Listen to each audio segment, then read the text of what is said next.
You're lying somewhere warm. The room is dark or nearly dark. Outside, the world continues without urgency. Here in this stillness, there's space to consider something far away, something that exists in a corner of the universe where the rules you know begin to soften and bend. If this kind of wondering helps you rest, then welcome. I'm glad you're here. This is the Sleepy Physicist, and tonight we're going to drift toward a magnetar, not quickly, not dramatically, just slowly enough to notice what changes as we get closer. If you find this space calming, a like or subscription helps others discover it too. But for now, just settle in. A magnetar is a neutron star. But that description doesn't quite capture what it is. It's what remains after a massive star collapses, its core crushed down to a sphere about 20 kilometers across. The matter there is compressed beyond anything we encounter. A teaspoon of it would weigh as much as a mountain. But the real strangeness isn't the density, it's the magnetic field. The field around a magnetar is the strongest magnetic field known to exist anywhere. It measures around 1 billion Tesla. For reference, the Earth's magnetic field, the one that guides compass needles and shields us from solar wind, is about half a Gauss or 0.00005 Tesla. A typical refrigerator magnet is about 0.01 Tesla. An MRI machine, one of the strongest magnetic environments most people will ever experience, reaches around 3 Tesla. A magnetar's field is 100 million times stronger than that. At that strength, the field stops being an invisible influence. It becomes a physical presence that restructures everything nearby. Start with atoms. An atom is mostly empty space. At its center sits a nucleus, protons and neutrons bound tightly together.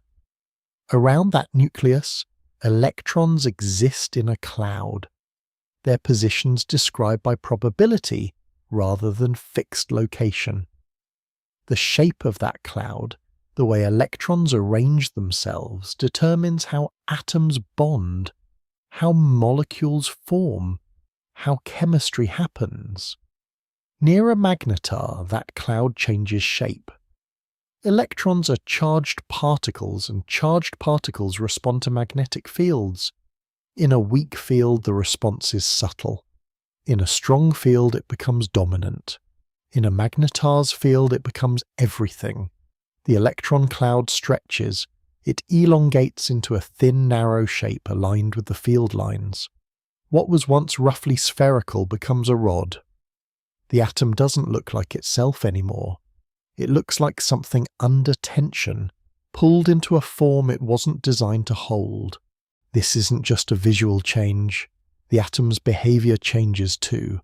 The energy levels shift. The way it interacts with light changes. The way it bonds, or fails to bond, with other atoms changes.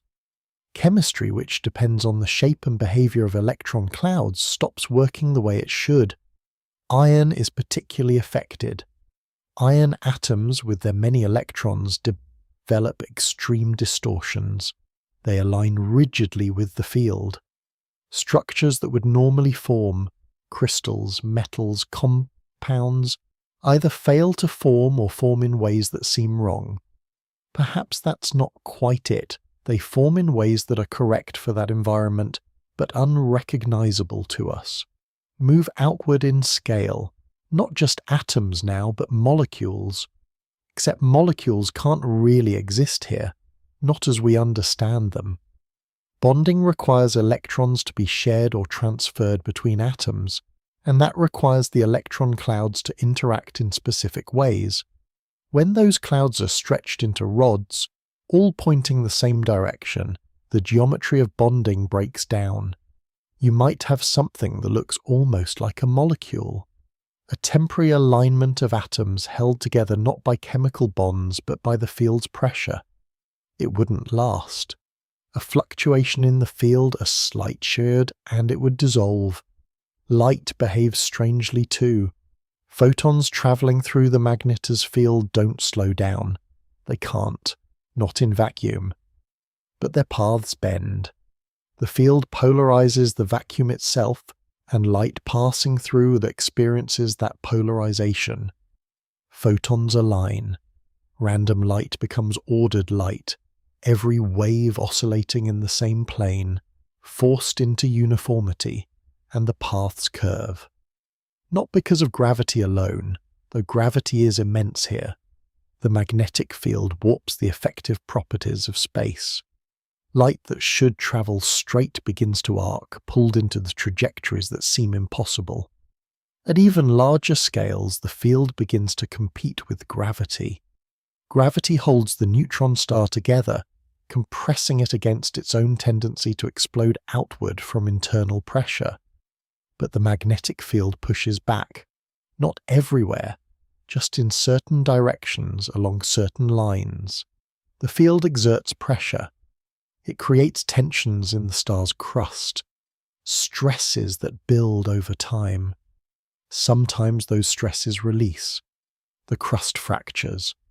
A starquake ripples through the neutron star's surface, and in that instant, the magnetic field reconfigures. The geometry shifts. Everything in the surrounding space, what little matter exists there, photons, particles, feels the change. The field doesn't just exist. It acts. There's a distance where this influence fades, where atoms begin to remember their usual shapes, where light travels straighter, where the vacuum stops behaving like a medium and returns to being, well, not quite nothing, but close. But defining that distance is difficult. It depends on what you're measuring, what you're made of, how fast you're moving. The boundary isn't a line, it's a gradient, a slow transition from the impossible to the merely extreme. And in that gradient, the magnetar waits, not waiting for anything in particular, just existing, rotating slowly, cooling over millions of years, its field weakening degree by degree, as the energy that sustains it leaks away into space. What survives near a magnetar isn't matter as we know it. What survives is the field itself, and whatever can bend without breaking under its influence. Distance is supposed to be simple. A meter is a meter. A kilometer is 1,000 of those. You measure from here to there, draw a line between 2 points, and the number you get means something consistent, reliable. But near a magnetar, that consistency dissolves, not all at once, gradually. The closer you consider, the less the measurement holds its meaning.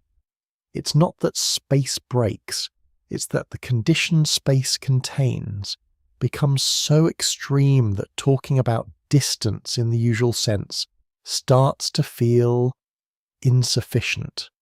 Think about what distance usually tells you. It tells you how long it would take to cross a gap. It tells you whether something is safe or dangerous, reachable or remote. It carries implications about energy, about effort, about what happens when you move from one place to another. Around a magnetar, all of those implications shift. A kilometer away, if we can even use that phrase, you're still within the outer reaches of the magnetic field. It's weaker here than closer in, but weaker is relative. We're still talking about field strengths measured in millions of Tesla. Enough to polarize light, enough to influence the trajectory of any charged particle passing through. If you were in a spacecraft at this distance, made of ordinary matter with ordinary atoms, you'd already notice something wrong.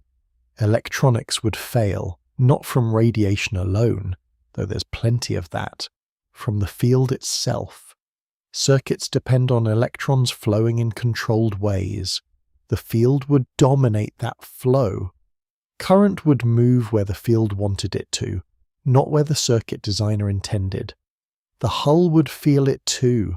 Steel, aluminum, whatever alloy was chosen, these materials contain atoms, and atoms contain electrons, and electrons respond to magnetic fields.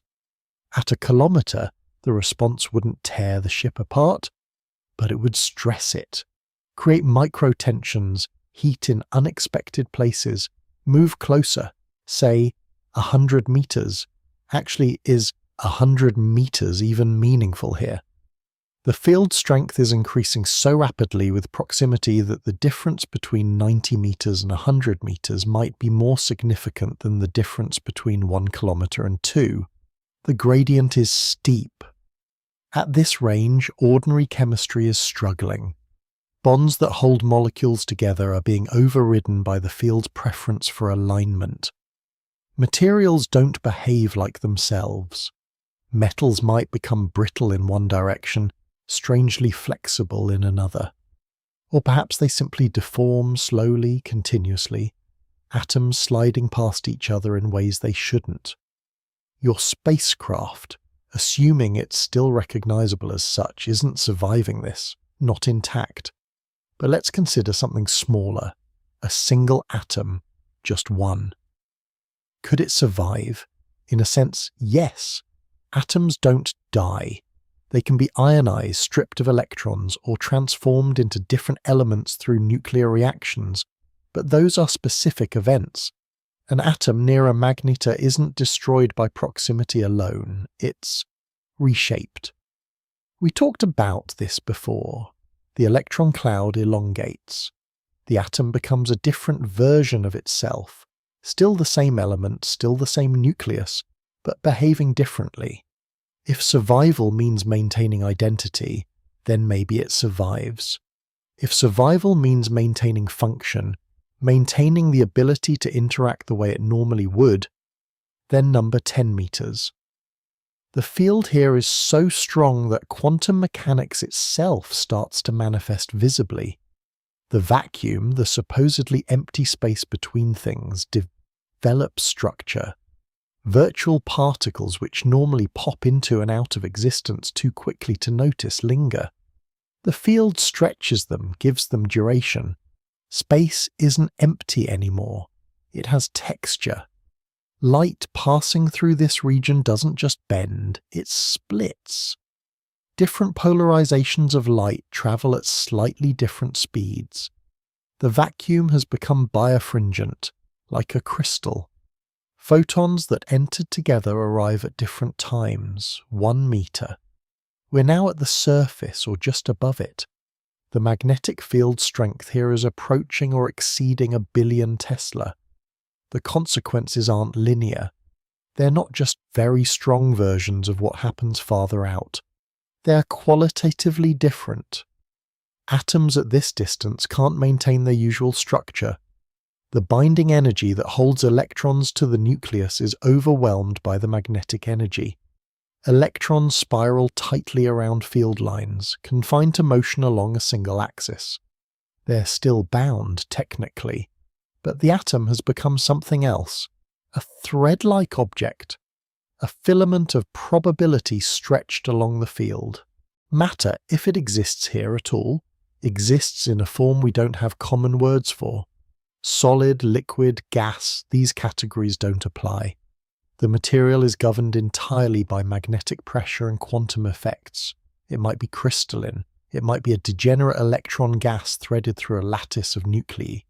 It might be something we haven't imagined yet because we've never encountered conditions like this.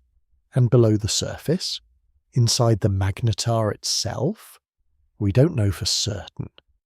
The field is generated by currents inside the star, superconducting currents probably flowing through the neutron degenerate matter.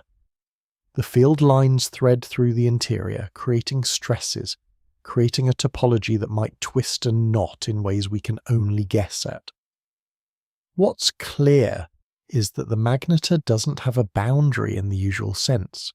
It has layers, gradients, regions where different physical regimes dominate. The edge of survivability isn't a line you can cross. It's a transition you slide through, where the rules governing matter change piece by piece until nothing you'd recognize remains. So when we ask, what distance means here, the answer is, it means something different at every point. There's no safe zone, no clear threshold. Only a continuous transformation from the merely extreme to the utterly alien, and the magnetar itself, rotating slowly at the center of all this, indifferent to the distortions it creates. Iron is the most stable nucleus in the universe. Not the most common, but the most stable. Fuse lighter elements together and you release energy all the way up to iron. Try to fuse iron and you consume energy instead. Stars burn through hydrogen, helium, carbon, oxygen, silicon, each step releasing less energy than the last. When they reach iron, fusion stops being profitable. The star has reached the end of the line. In normal conditions, an iron atom has 26 electrons arranged in shells around its nucleus. The outer electrons occupy a particular orbital configuration.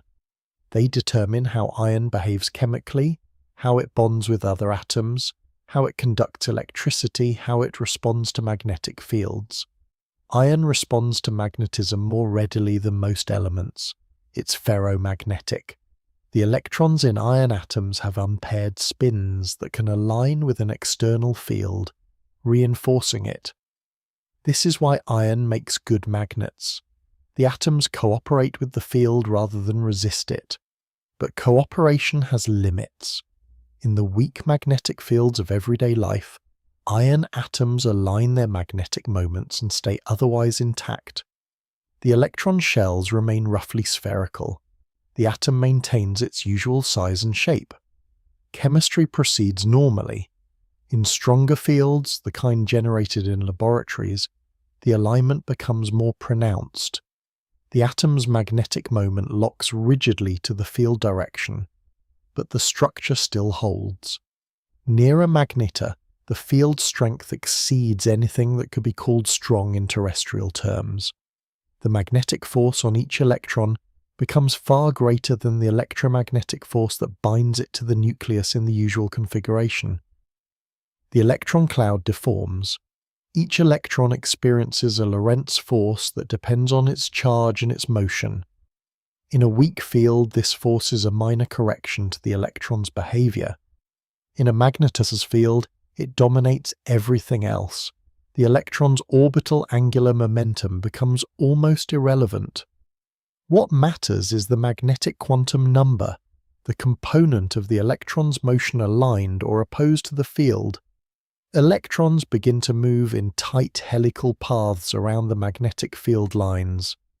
The radius of these paths, the cyclotron radius, shrinks as the field strengthens. In a billion Tesla field, the radius becomes extraordinarily small. The electron is essentially confined to motion along a single dimension, spiraling tightly around a line in space. The atom as a whole responds by elongating. The electron cloud, which was once a diffuse sphere extending in all directions from the nucleus, becomes a cylinder, then a thread. The atom stretches along the field direction and compresses in the perpendicular directions. An iron atom that might have been 1/10 of a nanometer across in all directions becomes perhaps 10 times longer in one axis and 10 times narrower in the others. The exact numbers depend on the field strength and the specific quantum state of the electrons, but the principle holds. The atom stops being roughly spherical and becomes rod-shaped. This changes everything about how the atom interacts with its surroundings. Chemical bonds form when electron clouds from different atoms overlap in specific ways.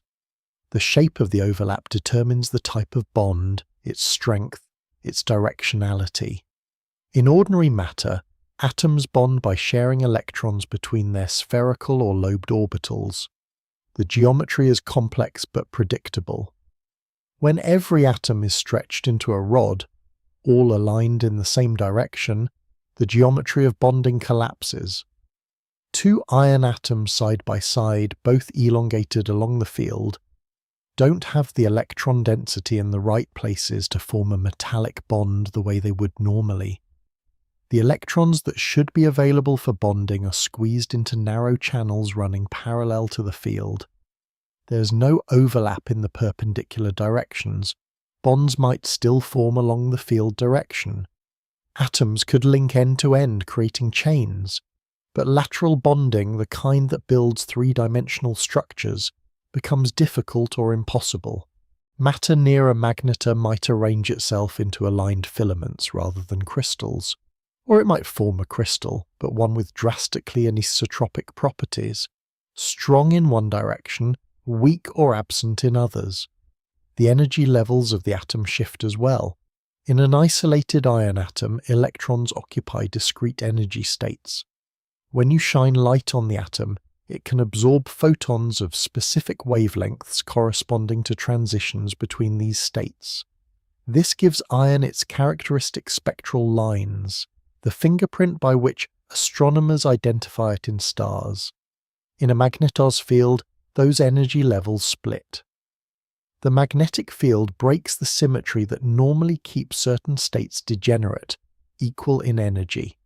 States that were once identical separate into distinct levels depending on the electron's orientation relative to the field. The spectral lines shift, broaden, split into multiple components. Light that iron would normally absorb at one wavelength might now be absorbed at several slightly different wavelengths, or not absorbed at all if the transition becomes forbidden by the new selection rules. This makes matter near a magnetar difficult to identify remotely. The spectroscopic signatures we rely on to determine composition don't look the way they should. Iron doesn't look like iron. Not in the spectra we'd observe. There's also heat, or rather energy that has nowhere to go. The electrons confined to tight spirals around field lines are in highly excited magnetic states. They carry energy. In normal matter, electrons can shed excess energy by emitting photons or by colliding with other particles and transferring momentum. Near a magnetar, these processes become constrained. Photon emission is still possible, but the photons produced are highly polarized and can only carry away energy in specific ways. Collisions are rare if matter is sparse. Energy might accumulate in the magnetic states of electrons with no efficient pathway for release.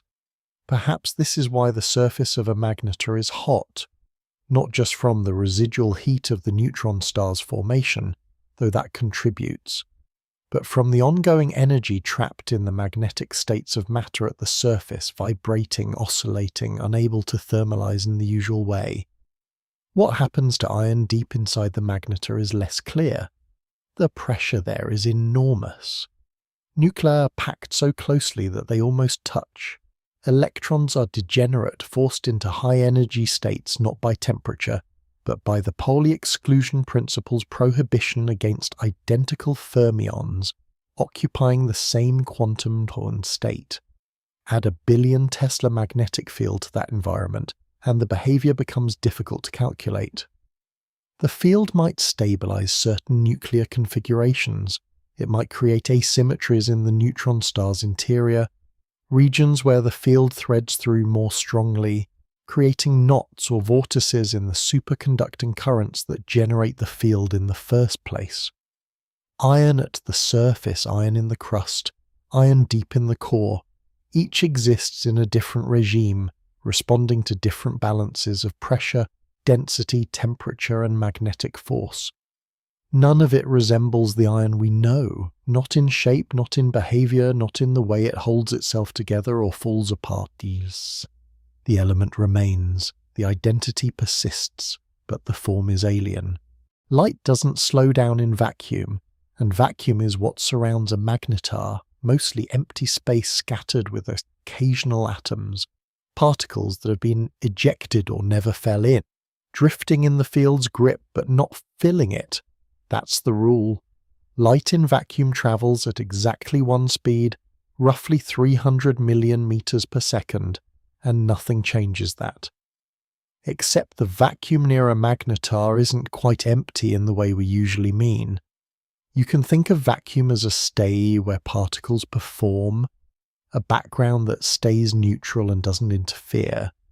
But quantum mechanics suggests something different, that vacuum seethes with activity we can't directly see, pairs of particles blinking into existence for impossibly brief moments before annihilating back into nothing, borrowing energy from the uncertainty principle's allowance for temporary violations if they pay it back quickly enough.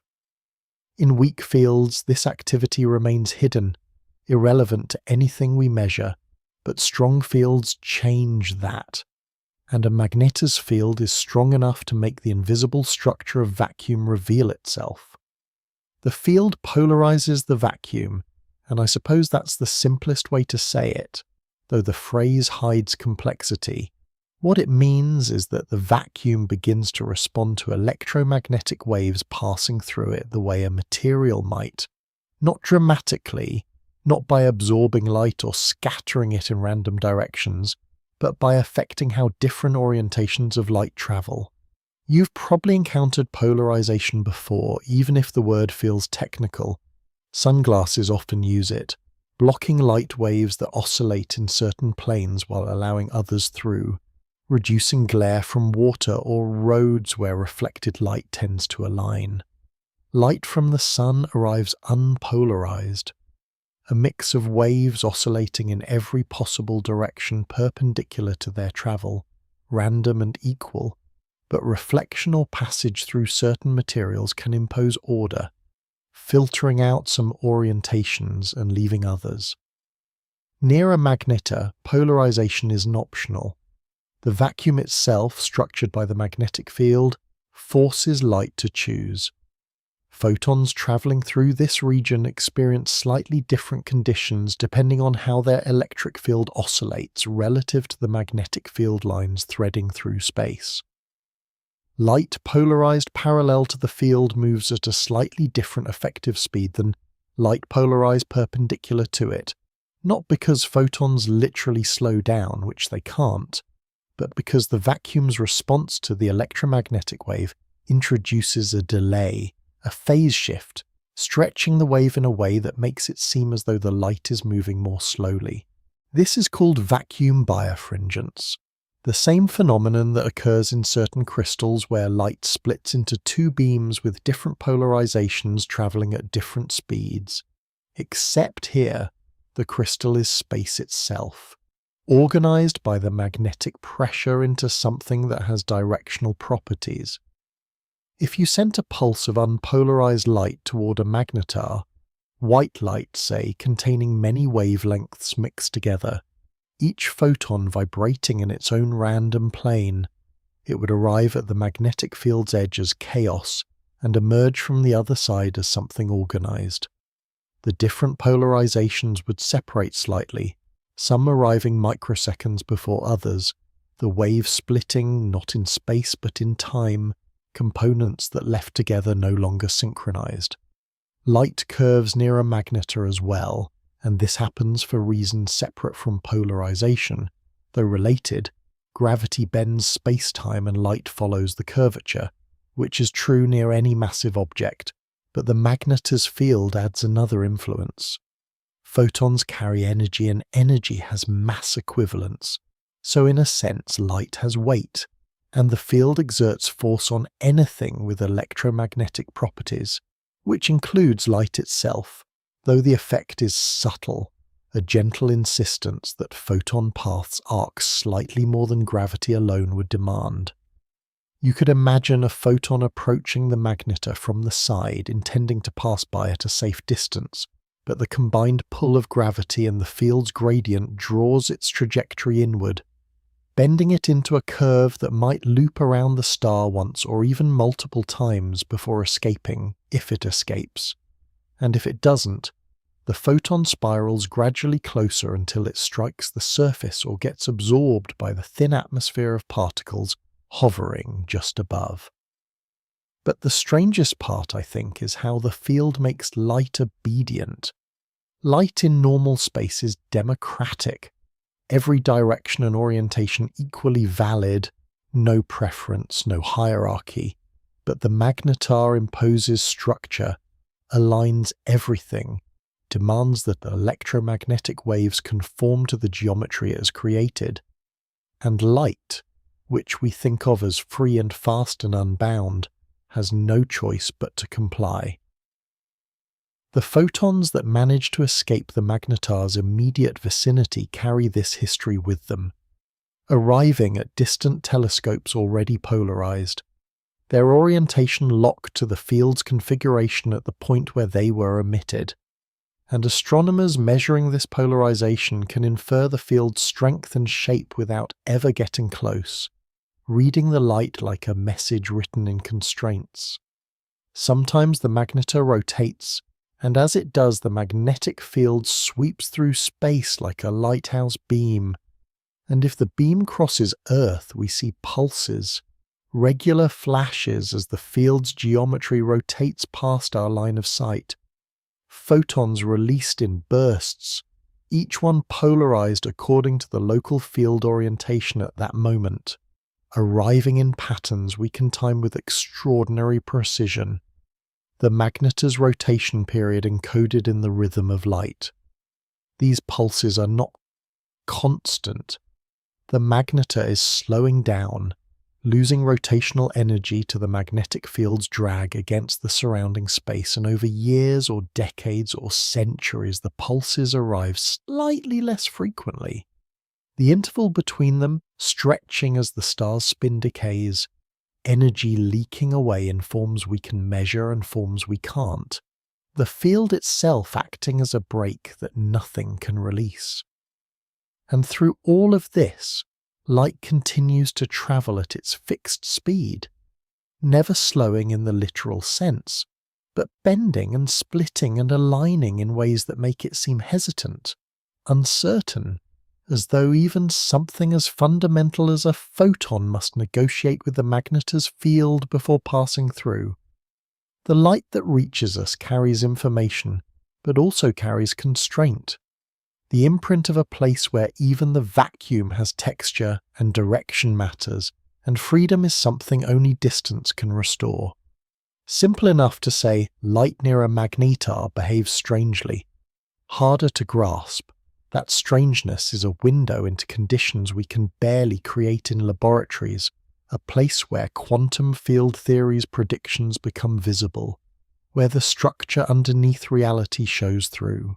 The surface of a neutron star exists in a state of tension, not metaphorical tension, actual physical stress distributed across a solid crust that bears more weight per square centimeter than any material in ordinary experience could withstand. The crust is thin, perhaps a kilometer deep, maybe less, but it carries the burden of holding together the outer boundary of an object whose interior contains matter compressed beyond nuclear density. This crust is made primarily of iron. Not iron as it exists on Earth, formed into tools or buildings or dissolved in blood, but iron nuclei arranged in a crystalline lattice, packed so tightly that the space between them has almost vanished. The electrons that would normally orbit these nuclei have been stripped away, pressed into a degenerate gas that fills the gaps and provides pressure to resist further collapse.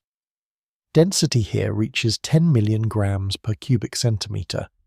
A sugar cube of this material would weigh as much as a mountain. The lattice structure formed because nuclei, even under such extreme compression, still repel each other through electromagnetic force, like charges push apart, and iron nuclei are positively charged. They can't get arbitrarily close. Instead, they settle into a repeating three-dimensional pattern that minimizes their total energy, each nucleus surrounded by others at precise distances, the whole arrangement locked into crystalline order. It seems stable. The lattice holds. The nuclei vibrate in place but don't drift. The crust maintains its shape against the enormous gravitational pull trying to drag everything inward. But stability is not the same as stillness. The crust vibrates constantly. Small oscillations ripple through the lattice as thermal energy keeps the nuclei jittering in their positions. The temperature at the surface can reach millions of degrees, far cooler than the interior, but hot enough that the crystal lattice carries substantial vibrational energy. These vibrations are phonons, quantized sound waves traveling through solid matter, except here the sound moves through a material denser and more rigid than diamond. The magnetic field threads through this crust, and its presence adds another layer of stress. The field exerts pressure in certain directions. It creates anisotropy, regions where the lattice is compressed more in one axis than another. This pressure doesn't distribute evenly. Field lines converge near the magnetic poles and spread apart at the equator. The crust responds by warping slightly, developing shape asymmetries that wouldn't exist in a non-magnetic neutron star. Over time, these stresses accumulate. The magnetar rotates, though slowly, perhaps once every few seconds, far slower than younger pulsars that spin hundreds of times per second. As it rotates, the magnetic field tries to drag the crust along with it. But the field is anchored to currents flowing deep inside the star in layers below the crust, and those layers might not rotate at exactly the same rate. Differential rotation creates shear stress at the boundary between the crust and the interior. The crust bends, it flexes, mountains form, not mountains in the familiar sense of peaks rising kilometers into the air, but distortions in the surface perhaps a few centimeters tall, which in the context of a neutron star's intense gravity represent enormous stored energy. At some point, the stress exceeds the lattice's ability to hold. The crust fractures. This is a starquake, a sudden rupture in the crystalline structure as nuclei shift positions, slipping past each other to relieve built-up strain. The fracture propagates rapidly, perhaps at speeds approaching the speed of sound in the crust, which is a significant fraction of the speed of light. Energy releases in a wave that travels through the star and radiates outward into space. From a distance, this appears as a sudden brightening. The magnetar emits a burst of gamma rays and X-rays, sometimes releasing more energy in a fraction of a second than the sun emits in an entire year. The magnetic field reconfigures as the crust shifts, snapping into a new geometry, and this changing field accelerates particles in the magnetosphere above the surface, generating the observed radiation. Then the crust settles. The fracture heals, not in the sense of nuclei rejoining, but in that a new equilibrium establishes itself. Stress begins accumulating again. The cycle continues. Between starquakes, the crust oscillates in other ways, the entire surface conversing with complex vibration modes, similar to how a struck bell resonates at multiple frequencies simultaneously. Some modes involve the whole crust expanding and contracting radially. Others involve torsional twisting, where the northern hemisphere rotates slightly relative to the southern hemisphere and then springs back. Still others are higher-order modes with nodal lines crisscrossing the surface, regions vibrating out of phase with their neighbors. These oscillations can persist for minutes or hours after a starquake, gradually damping as energy radiates away. Observations of these ringing modes allow physicists to infer properties of the crust, its thickness, its rigidity, the density profile beneath the surface, much as seismologists use earthquake waves to map Earth's interior. The crust must also contend with the magnetic field's slow decay. The field weakens over millennia as the superconducting currents that generate it gradually dissipate. As field strength decreases, the pressure it exerts on the crust changes. This might trigger further starquakes, or it might simply allow the crust to relax into shapes it couldn't adopt when the field was stronger. There is no atmosphere above this crust in any conventional sense. Some atoms and ions hover just above the surface, held by the magnetic field or by electrostatic forces, but the density is negligible. The surface is essentially exposed to vacuum, or to the thin plasma of the magnetosphere. Nothing lands softly on a neutron star. Anything falling towards the surface accelerates to a significant fraction of the speed of light by the time it arrives. Impact converts kinetic energy to heat instantaneously. A small pebble striking the crust would release energy comparable to a nuclear weapon, but such impacts are rare, Space near the magnetar is mostly empty, and few objects wander close enough to fall in. The crust endures instead through its own internal dynamics, shaped by gravity, magnetic pressure, rotation, and the quantum mechanical properties of matter compressed beyond familiarity. It shouldn't exist. The forces involved seem too extreme, the contradictions too severe, but it does, holding form across timescales that dwarf human history, vibrating, fracturing, ringing, slowly cooling as the universe ages round it.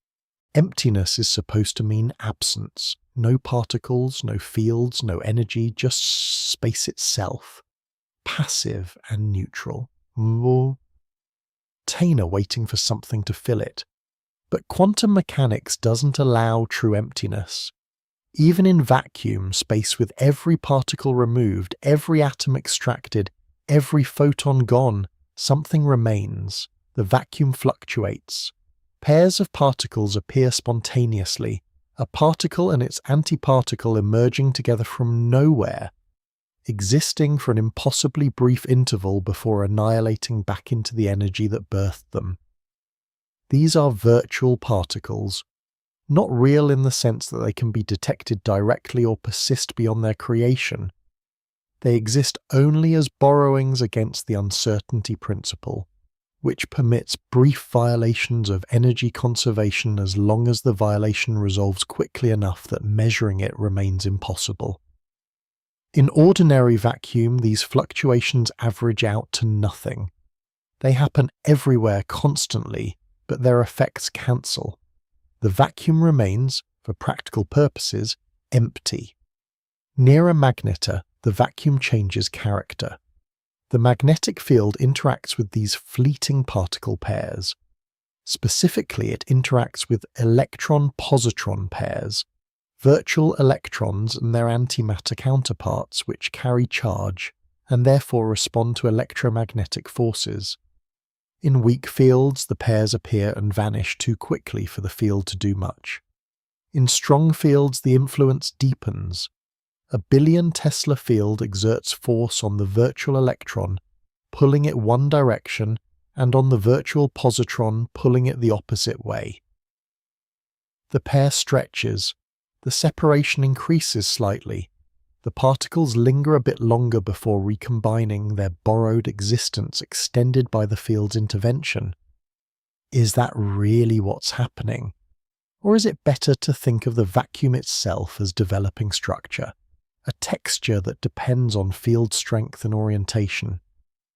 The mathematics allows both description. The virtual particles might be a convenient fiction we use to calculate observable effects, or they might be as real as anything quantum mechanics permits. Either way, the observable consequence is clear.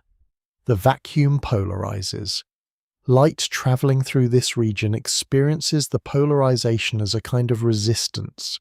Not resistance in the sense of slowing down, which photons can't do, but resistance in the form of phase delays that depend on polarization direction. Light waves oscillating parallel to the magnetic field interact with the vacuum structure differently than waves oscillating perpendicular to it. The vacuum behaves in a limited sense like a material, a very thin material with almost no density, but a material nonetheless. It has an optical axis, it exhibits birefringence. Different polarizations of light propagate with slightly different effective velocities. Centuries from now, if instruments improve enough, we might measure this effect precisely. The phase difference between orthogonal polarizations accumulates over distance. Light traveling through a magnetar's vicinity for even a short path length could accumulate measurable phase shifts. Right now, the effect is predicted but difficult to confirm directly. Indirect evidence exists in the polarization of light we observe from magnetars, but disentangling vacuum birefringence from other polarization sources remains challenging. The vacuum's response isn't limited to light. Charged particles passing through also feel it. A high-energy electron traveling through magnetar strength fields interacts not just with the external field, but with the polarized vacuum, which modifies its effective mass and alters its trajectory in subtle ways. And there's another effect, stranger and more speculative. In extremely strong fields, stronger even than most magnetars produce, but perhaps achievable near the absolute strongest ones, the vacuum might undergo a phase transition. The energy density of the magnetic field could exceed a critical threshold where it becomes energetically favorable for the vacuum to spontaneously produce real particle pairs, not virtual ones. Electrons and positrons would materialize from nothing, their creation sustained by the field's energy rather than borrowed against uncertainty. This hasn't been confirmed. The threshold field strength, called the Schwinger limit, is around 10,000 trillion Tesla. The strongest magnetars produce fields perhaps a tenth of that.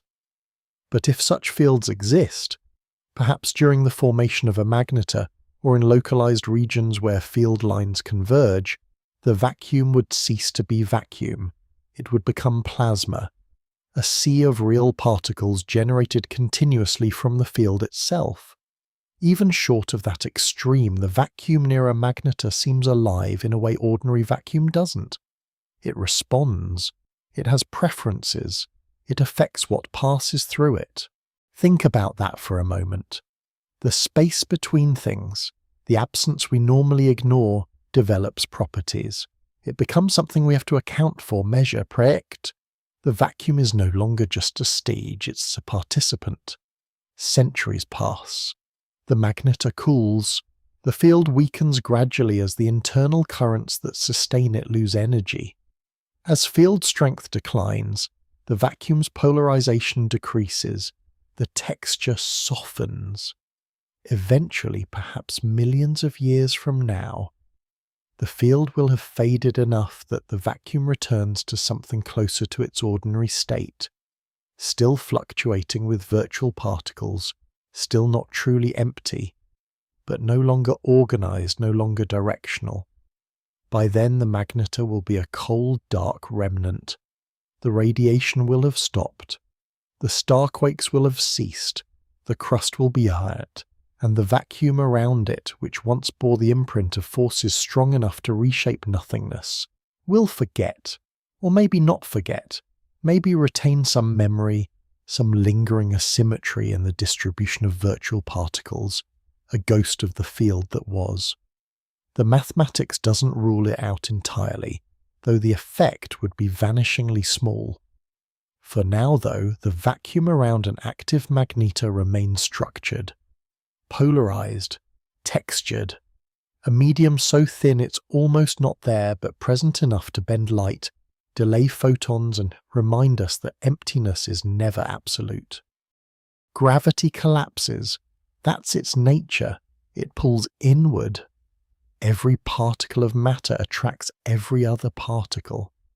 Add enough mass to one place and the attraction becomes overwhelming. Gas clouds contract, planets form, stars ignite. If the mass is great enough, nothing stops the collapse until quantum mechanics or nuclear forces intervene. A neutron star is what happens when even nuclear forces barely hold. The core of a massive star implodes during supernova, crushing protons and electrons together into neutrons, packing matter to densities where a teaspoon weighs as much as a mountain range.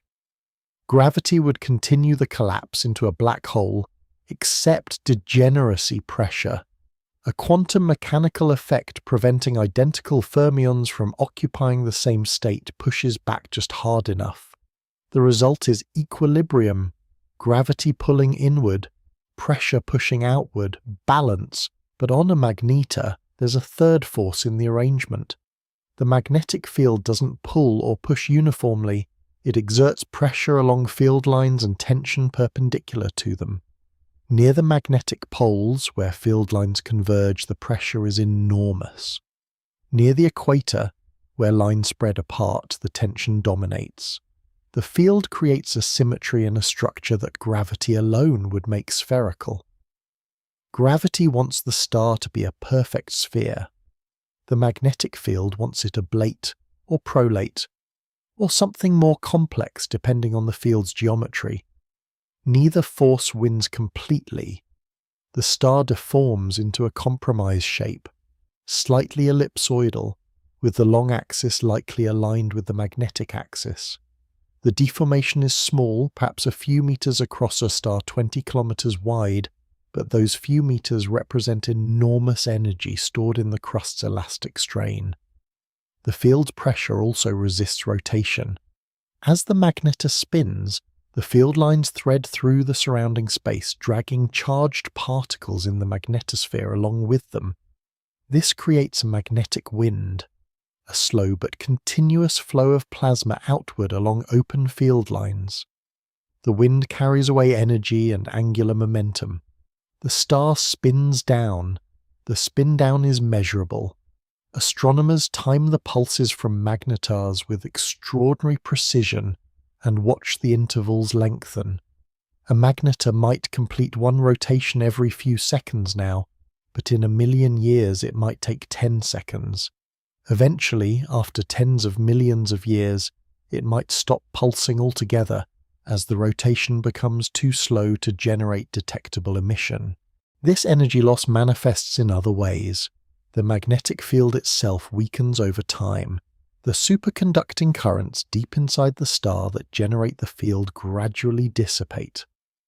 As they decay, magnetic energy converts to heat, warming the interior, or to kinetic energy in starquakes as the crust adjusts to the changing field configuration.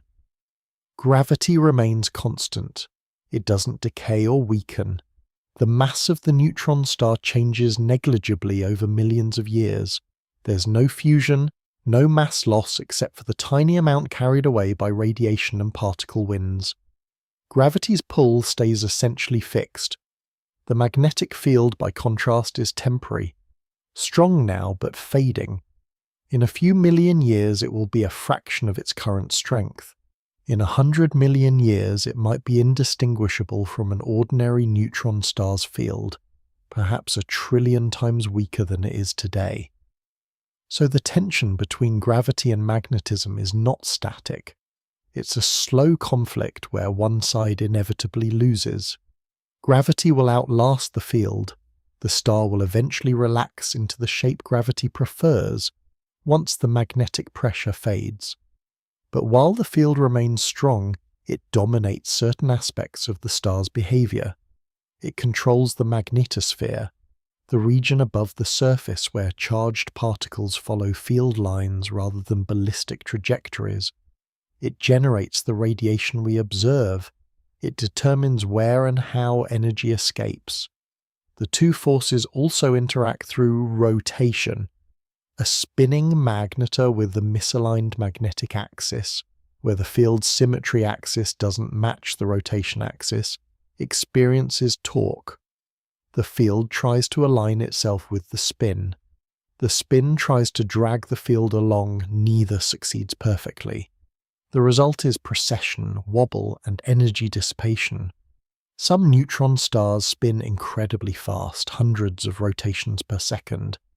These are millisecond pulsars, old objects that have been spun up by accreting matter from a companion star. Magnetars never spin that fast. Their strong fields prevent it, or perhaps they're born spinning slower. The field's magnetic braking is so effective that even if a magnetar formed with rapid rotation, it would slow within thousands of years. The relationship between gravity and the magnetic field also affects the star's temperature. A cooling neutron star radiates heat from its surface. The temperature drops over millions of years as thermal energy leaks into space, but magnetars often appear hotter than they should for their age. The extra heat comes from magnetic field decay.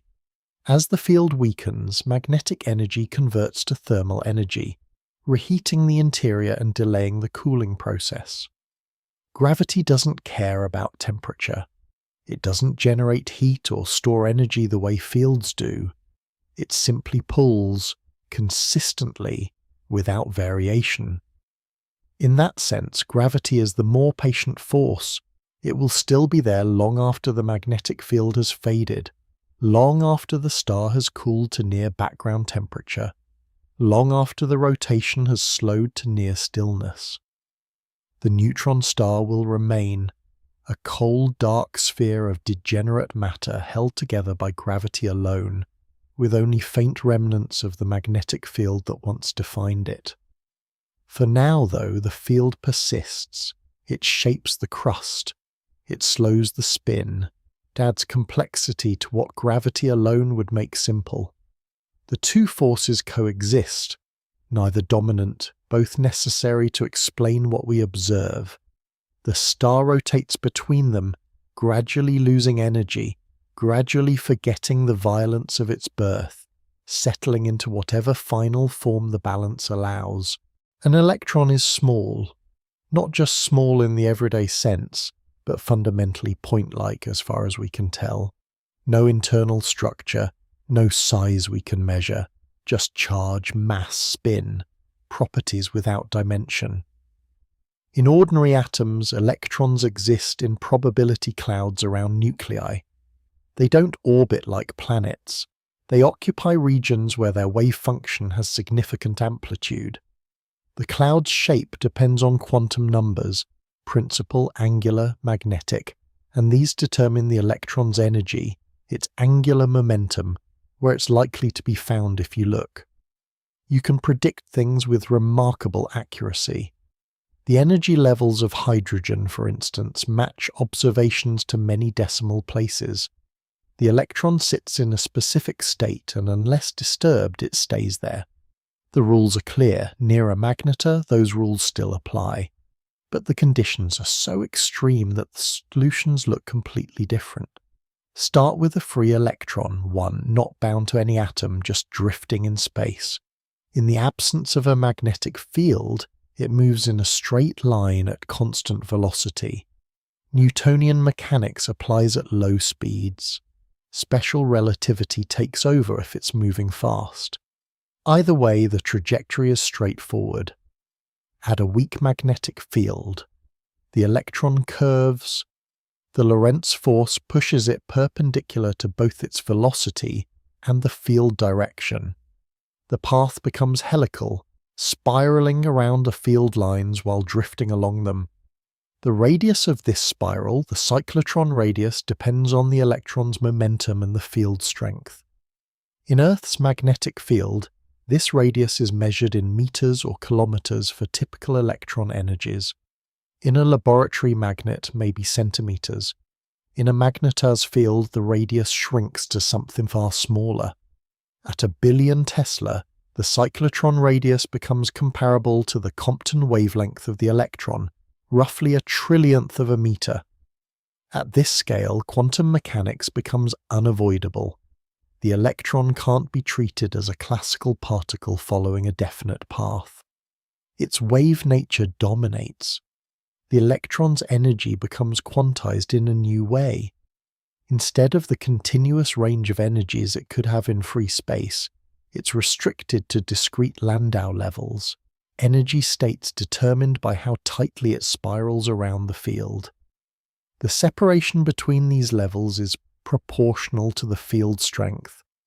In a magnetar's field, the gap between the lowest and next lowest level is enormous compared to typical atomic energy scales.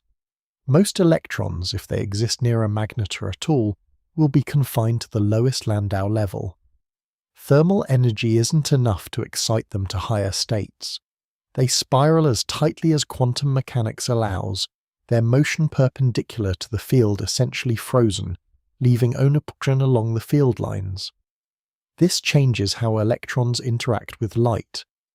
In weak fields, an electron can absorb or emit photons of many different energies depending on how its momentum changes. In strong fields, the allowed transitions are restricted. The electron can only absorb photons with specific energies corresponding to jumps between Landau levels.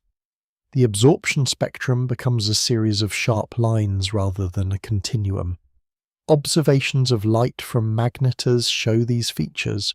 Cyclotron resonance absorption lines at energies matching what we'd expect for billion Tesla fields. It's one of the few direct measurements we have of the field strength, extracted from how electrons in the magnetosphere interact with outgoing radiation. Now bind the electron to an atom, say hydrogen, 1 proton, 1 electron, the simplest possible system. In normal conditions, the electron occupies the ground state, a spherical cloud centered on the proton with a radius of about half an angstrom. Its energy is minus 13.6 electron volts, the ionization energy of hydrogen. In a magnetar's field, the atom stretches. The electron cloud elongates along field lines, becoming cylindrical. The energy of the ground state shifts. Instead of being determined primarily by the Coulomb attraction to the proton, the energy is now dominated by the magnetic confinement. The atom becomes more tightly bound in the perpendicular directions, less tightly bound along the field. The ionization energy increases dramatically. You'd need much more energy to remove the electron from the atom in a magnetar's field than in normal space. Though perhaps that's not quite right. The electron is still bound to the proton, but the nature of the binding has changed so much that calling it the same atom feels misleading.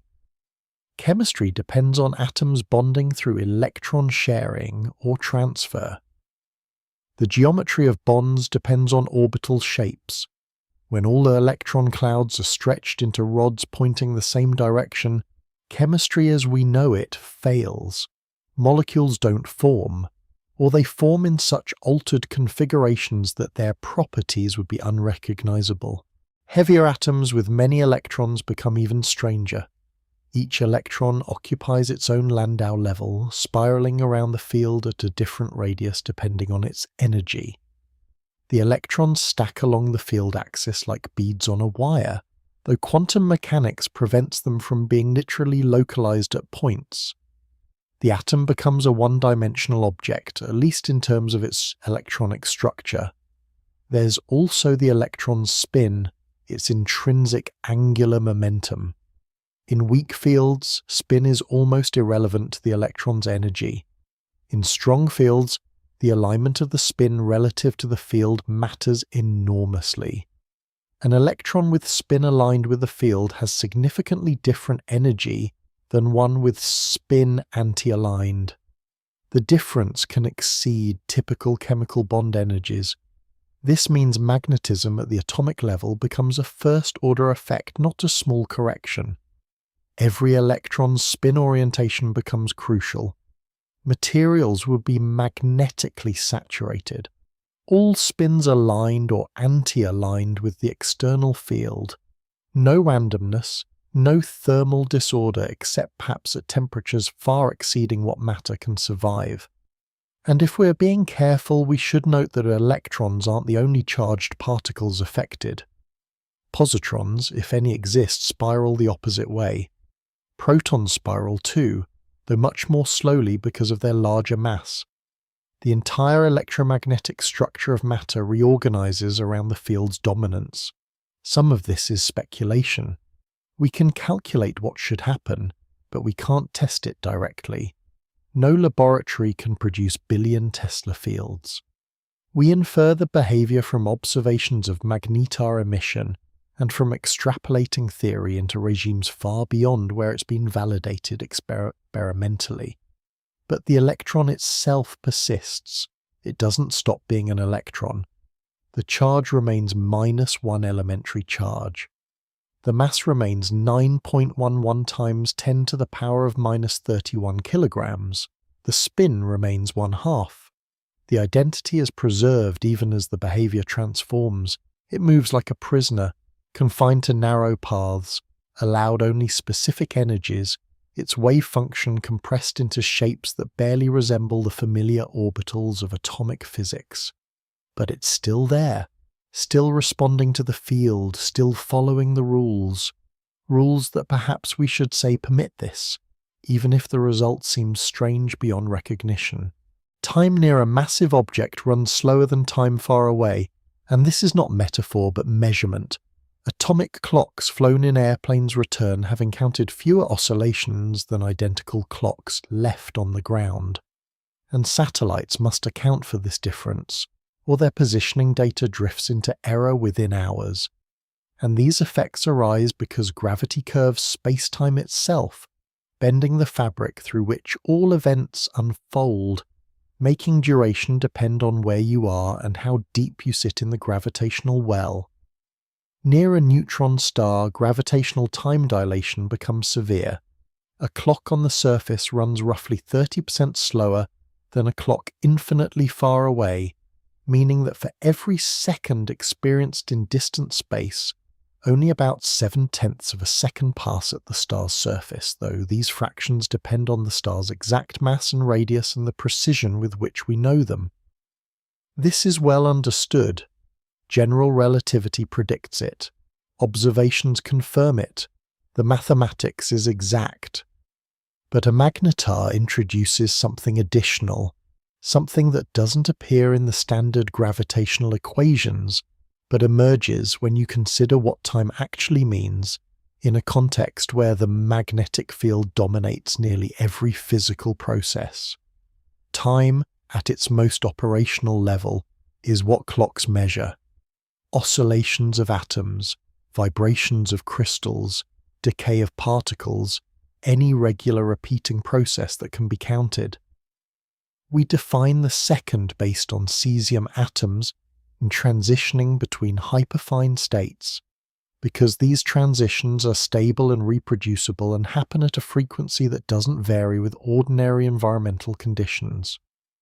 Except near a magnetar, every atomic transition frequency shifts. The electron energy levels that determine when an atom absorbs or emits light change dramatically in strong magnetic fields. We've established this already. The Landau quantization, the stretching of orbitals, the alignment of spins. An atom that oscillates at a particular frequency in free space will oscillate at a completely different frequency when embedded in a billion Tesla field. And moreover, the frequency depends on the atom's orientation relative to the field because the energy levels themselves become directionally dependent. So a clock made from atoms, and all the most precise clocks are, will tick at a rate that varies with orientation, with position within the field gradient, with the local field strength at its location. And these variations have nothing to do with gravitational time dilation, but arise purely from electromagnetic effects on the clock's internal mechanism. Two identical atomic clocks placed near a magnetar at the same gravitational potential, experiencing the same time dilation from gravity, would nonetheless tick at different rates if one is oriented parallel to the magnetic field and the other perpendicular to it, because the atoms inside them experience different effective energy level spacing and therefore cycle through their transitions at different frequencies. This raises a question that perhaps has no single answer. Which clock is measuring time correctly? Or are they both correct but measuring different aspects of a more complex structure that we're calling time, but that is now split into components that no longer fully agree? General relativity handles gravitational time dilation by describing time as a coordinate in curved space-time, where the metric, the mathematical object that tells you how to measure distances and durations, varies from point to point. Strong magnetic fields don't curve space-time in the same way mass does, at least not significantly, because magnetic fields carry energy, but the energy density is usually much smaller than the mass energy density required to produce noticeable space-time curvature. But magnetic fields do affect matter, and matter is what we use to measure time, so in a practical sense the field creates a kind of effective temporal anisotropy where different types of clocks disagree. Not because time itself has split, but because the processes underlying timekeeping respond differently to the environment. Light provides another way to think about this.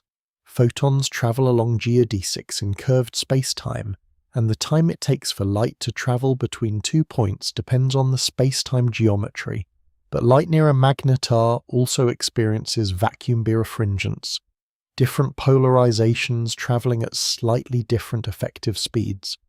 And if you use the arrival time of light pulses to synchronize clocks, you'd get different synchronization depending on which polarization you chose as your reference. These effects compound with gravitational time dilation rather than replacing it. The gravitational slowing still occurs, still follows the predictions of general relativity, but layered on top of that is this additional complexity where the measurement apparatus itself becomes entangled with the electromagnetic environment in ways that make the flow of time a more ambiguous concept than it is in weaker fields. Particles decay at rates that also shift. An unstable particle like a muon, which normally decays with a well-defined half-life, might find that half-life altered if its internal quantum states are affected by the external magnetic field. And while this effect is small for weakly interacting particles, it could be significant for charged particles whose wave functions extend over regions comparable to their Compton wavelength. There's a hesitation here about whether these descriptions are capturing something fundamental or just cataloguing instrumental complications, whether the magnetic field is genuinely affecting time or merely affecting clocks, and perhaps the distinction collapses under scrutiny because time as a measurable quantity is always mediated through physical processes that could in principle be influenced by their surroundings. What remains certain is that any observer near a magnetar, trying to synchronize events or measure durations or compare clocks in different orientations, would confront inconsistencies that don't arise in ordinary environments, not contradictions that violate physical law, but complexities that make temporal ordering more subtle, more dependent on how you choose to measure, which reference process you trust as your standard. The magnetar itself experiences time according to its own rest frame, rotating slowly, cooling gradually, its internal processes unfolding at whatever rate the local conditions permit, indifferent to the difficulties its field creates for external observers trying to impose a universal time coordinate on the region surrounding it. And perhaps in the end that indifference is the most accurate description. Time continues, processes unfold, events happen in sequence, causality holds, but the notion that there's a single clock rate that everyone can agree on dissolves into something more distributed, more contextual, where what you measure depends not just on where you are in the gravitational field, but on what you're made of and which way you're facing and what physical process you're using to count. Boundaries are comforting. They give us categories. Safe and unsafe, possible and impossible, inside and outside. We draw lines on maps and trust that crossing them means something definite. Around a magnetar, no such line exists. The transition from survivable to unsurvivable happens gradually, across distance, through increments so fine that pointing to any single location and saying, "Here, this is where it becomes impossible," would be arbitrary. The field strength increases smoothly as distance decreases. Each centimeter closer means a slightly stronger field, slightly more distorted atoms, slightly greater stress on molecular bonds. At some large distance, say a few thousand kilometers, the field is still measurable but weak enough that ordinary matter behaves mostly normally. A spacecraft could exist there. Its hull would remain solid. Its computers might malfunction from radiation, but the structure itself would hold. The crew, if any, would face radiation exposure but not immediate physical dissolution. Move closer, 1,000 kilometers.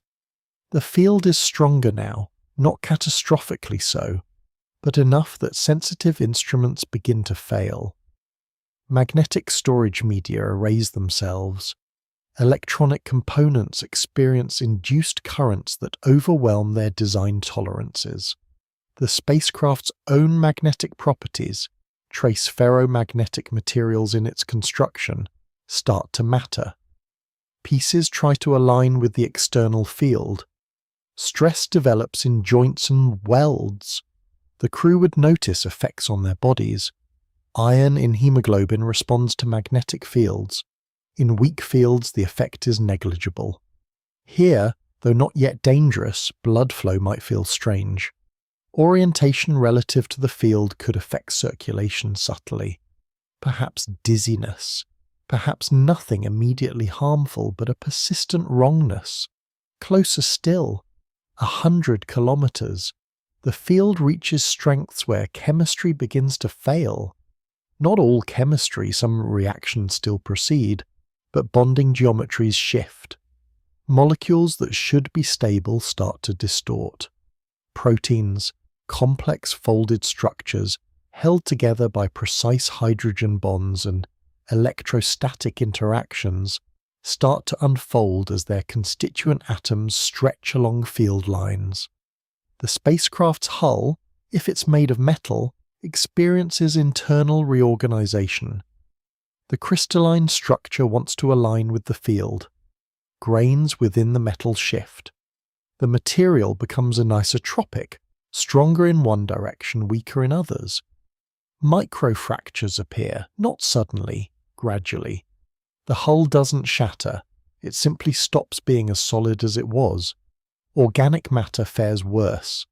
Cells depend on membranes maintaining specific shapes, on proteins folding correctly, on ions flowing through channels in controlled ways. At this field strength, membranes lose integrity. Ion channels malfunction. The electrochemical gradients that drive neural signaling become impossible to maintain. No explosion, no dramatic failure, just a quiet cessation of biological function as the machinery stops working. 10 kilometers. The field is now strong enough that atomic structure itself is significantly altered. Electron clouds are rods. Chemical bonds don't form in expected ways. Any complex machinery has long since failed. The spacecraft, if anything remains of it, is no longer functional in any meaningful sense. It's a collection of atoms that used to be organized into a ship but are now just present, held together weakly if at all, drifting in the field's grip. 1 kilometer. Field strength approaches hundreds of millions of Tesla. Matter at this distance exists in states we have no experience with. Iron nuclei lock into field-aligned lattices. Lighter elements might not condense into solids at all. The usual forces that create condensed matter are overwhelmed by the magnetic confinement. What was once a spacecraft is now unidentifiable. The atoms that composed it are still there, somewhere, but their arrangement bears no relation to the design structure. No records remain, no identifiable components, nothing surveys as information. 100 meters, approaching the surface, field strength in the billion Tesla range. Atoms are no longer recognizable as atoms in the classical sense. Chemistry is completely absent. Only physics remains, quantum mechanics and electromagnetism competing with nuclear forces to determine what configuration matter adopts. Structures that form are crystalline, field-aligned, utterly unlike anything terrestrial. At the surface itself, matter achieves some kind of equilibrium. The crust holds, not because it's strong in the way we usually mean, but because the forces acting on it, gravity, magnetic pressure, degeneracy pressure, balance. The nuclei sit in their lattice, the electrons fill the gaps. It's stable in a sense, but stability here means something different than it does anywhere else. And through all of this, there was no moment of crossing a threshold. No instant where everything suddenly changed. Just a continuous transformation where each step deeper made the previous configuration slightly less tenable, until eventually nothing of the original form remained. A gradient, not a boundary. Maps show edges because human cognition needs them. We need to know where danger begins, but the universe doesn't provide that clarity. Not here. The magnetar's influence extends outward as far as the field has strength, and the field weakens continuously with distance but never reaches exactly zero. At some point it becomes indistinguishable from background fields, from the interstellar magnetic field, or local turbulence or measurement noise, but that's an observational limit, not a physical boundary. So when asking can anything survive in the space directly around a magnetar, the answer depends entirely on what you mean by around and what you mean by survive, and whether you're willing to accept that between yes and no lies a vast region where the question itself becomes unclear. No, perhaps that's not quite it. The question is clear. The answer is what lacks clarity, because the transition it asks about doesn't happen at a point but across a space, and the space has no markers, no warning signs, only the smooth mathematics of field strength versus distance, and the equally smooth deterioration of structure as conditions exceed what chemistry, then atomic physics, then finally only nuclear physics can withstand. The threshold exists, but no map can show it, because it isn't a line, it's a volume, a fog of gradual impossibility, entered without ceremony, and exited only by reversal, by moving back outward into regions where ordinary rules resume their governance and matter remembers slowly how to be matter again. You can feel heat from across a room, light from a lamp spreads in all directions, reaching your skin, warming it slightly, dispersing into the air around you. Radiation, in the familiar sense, diffuses. It expands outward from its source, intensity diminishing with distance, spreading across a wider and wider area until it becomes negligible. Near a magnetar, radiation behaves differently. The star emits X-rays and gamma rays constantly. These photons carry enormous energy, thousands to millions of electron volts, far beyond visible light's few electron volts. They are born in the magnetosphere above the surface, generated as charged particles accelerate along magnetic field lines, spiraling, colliding with photons already present, cascading into showers of high-energy radiation. In ordinary space, these X-rays would spread outward spherically, every direction equally likely, the intensity falling off as the square of the distance. By the time the radiation reached a few thousand kilometers, it would be dilute enough that a spacecraft might survive brief exposure with adequate shielding. But the magnetic field constrains the radiation. It doesn't allow spherical expansion. Photons, even though they're electrically neutral, interact with the magnetized vacuum. The virtual electron-positron pairs that polarize the vacuum respond to photons passing through. High-energy photons can scatter off these virtual pairs in a process called photon splitting, a single gamma ray converting into two or more lower-energy photons under the influence of the magnetic field. This sounds like it would disperse the radiation, spreading it out, but the geometry of the field prevents that. The scattering isn't random, it's directional. Photons preferentially scatter along field lines rather than across them. The radiation becomes channeled. The magnetic poles, where field lines converge, act as emission points for narrow beams of radiation. X-rays stream outward along these beams, confined by the field's geometry to a cone perhaps a few degrees wide. The intensity within the beam is extraordinary. Outside the beam much lower. This creates the pulsar effect. As the magnetar rotates, if its magnetic axis is tilted relative to its rotation axis, the beam sweeps through space like a lighthouse. If Earth happens to lie in the path of the sweep, we see regular pulses, the beam crossing our line of sight once per rotation. If we're not in the path, we see nothing, even though the radiation is still being emitted. The beams don't widen much with distance. Ordinary light diverges. A laser beam, even a well-collimated one, eventually spreads due to diffraction. But magnetar radiation beams are held narrow by the field's influence over tens of thousands of kilometers, possibly farther. The field acts as a waveguide, keeping the photons aligned, preventing them from scattering into randomness.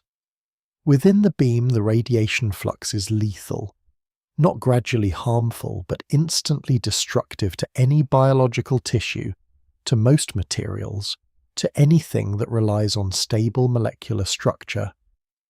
The photons carry enough energy to ionize atoms on contact, stripping electrons, breaking bonds, depositing energy that converts immediately to heat or chemical damage. But step outside the beam, even just a few degrees off axis, and the flux drops precipitously. The radiation hasn't disappeared. Some still scatters into the surrounding space, but the intensity is orders of magnitude lower. Survivability, at least from radiation alone, increases dramatically. This seems like it creates safe zones, regions where the beams don't reach, and in a sense it does. But the magnetosphere is not static, the field fluctuates. The beams don't always point in exactly the same directions. Starquakes can suddenly shift the magnetic geometry, redirecting the beams unpredictably.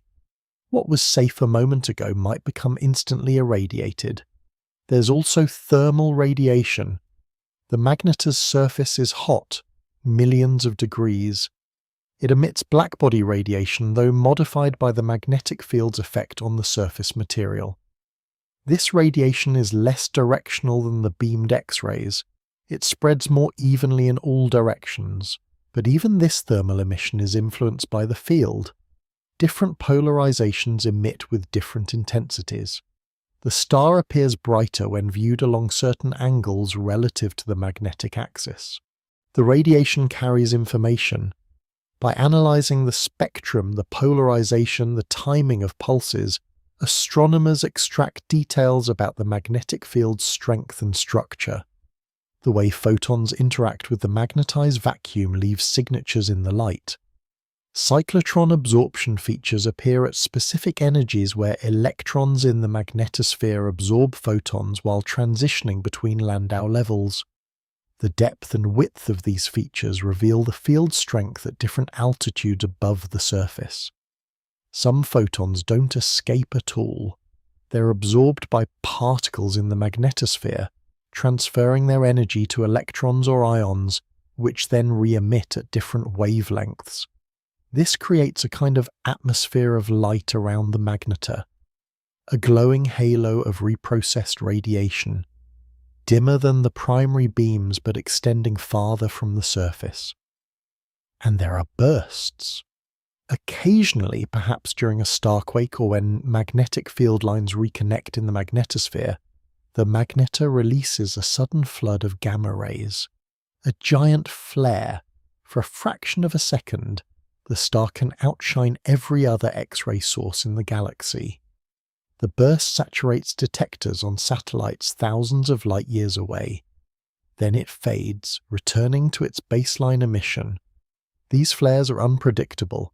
They might happen once a decade or multiple times a year, or not at all for centuries. The mechanism isn't fully understood, though magnetic reconnection, the sudden rearrangement of field lines releasing stored magnetic energy, seems the most likely cause. The radiation, whether steady or bursting, doesn't feel like light. It doesn't warm gradually, it doesn't illuminate gently, it cuts, it penetrates, it changes whatever it touches at the atomic level, ionizing, exciting, disrupting. And because it's channeled, because it moves in beams rather than diffusing evenly, it creates a landscape of invisible danger zones where presence means annihilation and absence just slightly to the side means relative safety. Relative. The word matters. Safe compared to being in the beam. Not safe in any absolute sense. The magnetar's vicinity has no true safety. Only gradients of harm, regions where death is instant versus regions where it might take seconds longer. The beams sweep on, the radiation streams outward. The photons, constrained by the field, travel in parallel, barely diverging, carving their narrow paths through space as the magnetar rotates beneath them, indifferent to what they touch. The magnetar spins, once every few seconds perhaps, sometimes faster, rarely slower than 10 seconds per rotation. The entire star turns as a mostly rigid body, its crust locked to the interior through forces strong enough to resist shearing, despite the enormous stresses involved. The magnetic field, generated by currents deep inside, should rotate with the star, and mostly it does. Field lines thread through the crust and interior, anchored to the superconducting currents that sustain them. As the star rotates, the field rotates. The magnetic poles sweep through space in lockstep with the rotation. But not perfectly. The field has structure, complexity. It's not a simple dipole with north and south poles aligned neatly along an axis. Real magnetar fields are probably multipolar, combinations of dipole, quadrupole, higher-order components stacked together. The field lines twist. They may form closed loops near the surface or open lines that extend into the magnetosphere. The geometry is three-dimensional and likely asymmetric. This structure stores energy, magnetic energy distributed throughout the volume of the star and the space around it. As the star rotates, the field configuration wants to remain stable. It resists changes to its geometry. But rotation itself is a change from the field's perspective if the magnetic axis doesn't align perfectly with the rotation axis. Most neutron stars have misaligned axes. The magnetic pole sits at some angle to the rotational pole. The reasons are unclear, perhaps related to conditions during formation, perhaps developed over time through instabilities. Either way, the misalignment means the field rotates off-axis, wobbling relative to the inertial frame. This misalignment creates stresses. The field exerts torque on the crust. The crust exerts torque back on the field. Neither can win completely. The result is a slow exchange of angular momentum and energy between the rotation and the magnetic field. The field acts as a brake. This is well established. As the magnetar spins, the rotating magnetic field generates electromagnetic radiation. It also accelerates particles in the magnetosphere, flinging them outward along field lines in a wind. Both processes carry away energy and angular momentum. The star spins down, the spin-down rate is measurable. For a typical magnetar, it might be 1 part in 100,000 per year. The rotation period increases by microseconds annually. Over millions of years, the star will slow from rotating every few seconds to rotating every minute, then slower still until it barely spins at all. But within this gradual braking, smaller effects occur. The field doesn't decelerate uniformly with the crust. There's slippage.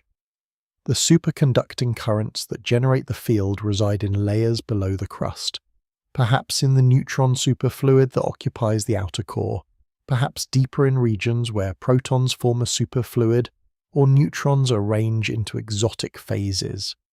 These layers can rotate at slightly different rates than the crust.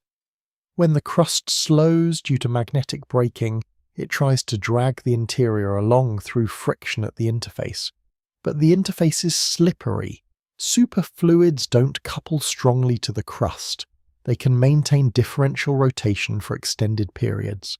The crust decelerates while the interior continues spinning at nearly its previous rate. Angular momentum remains stored in the faster spinning core. Eventually, the differential rotation becomes too large. The interface can't sustain the shear stress. Something gives. The interior suddenly transfers some of its angular momentum to the crust. The crust speeds up abruptly. This is a glitch. A sudden jump in rotation rate followed by gradual spin, down resuming. Glitches are observed in pulsars. They're rare but measurable. The rotation period suddenly decreases by a tiny fraction, then recovers over weeks or months as the crust and interior re-equilibrate. Magnetars experience glitches too, though less frequently than younger pulsars, perhaps because their magnetic fields create additional coupling between layers, or because their slower rotation reduces the differential velocity that can accumulate. The magnetic field itself can slip relative to both the crust and the interior. Field lines threading through the crust are anchored to the conducting material there, but the anchoring isn't infinitely strong. If stress builds, field lines can break and reconnect in different configurations.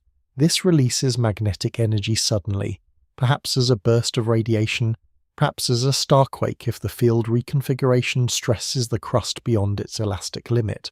These reconnection events might be what causes Magnetar outbursts. The field slowly winds up or accumulates twist as differential rotation between layers drags field lines into increasingly stressed configurations. At some point the field can't sustain the geometry. Lines snap, reconnect, the topology changes, energy releases, the star brightens briefly. After such an event, the field settles into a new equilibrium. Lower energy, slightly weaker. The cycle begins again, though slower now. The field having less strength to resist the rotation, the braking torque diminishing, the spin-down rate gradually decreasing over millennia. But there's a contradiction embedded in this description. The field is generated by currents, and currents require motion. If the star spins down to near stillness, the current should diminish, the field should weaken further, eventually approaching zero. Yet some old neutron stars retain measurable fields long after their rotation has slowed to near irrelevance. The currents can't be entirely dependent on rotation. Something else sustains them, at least partially.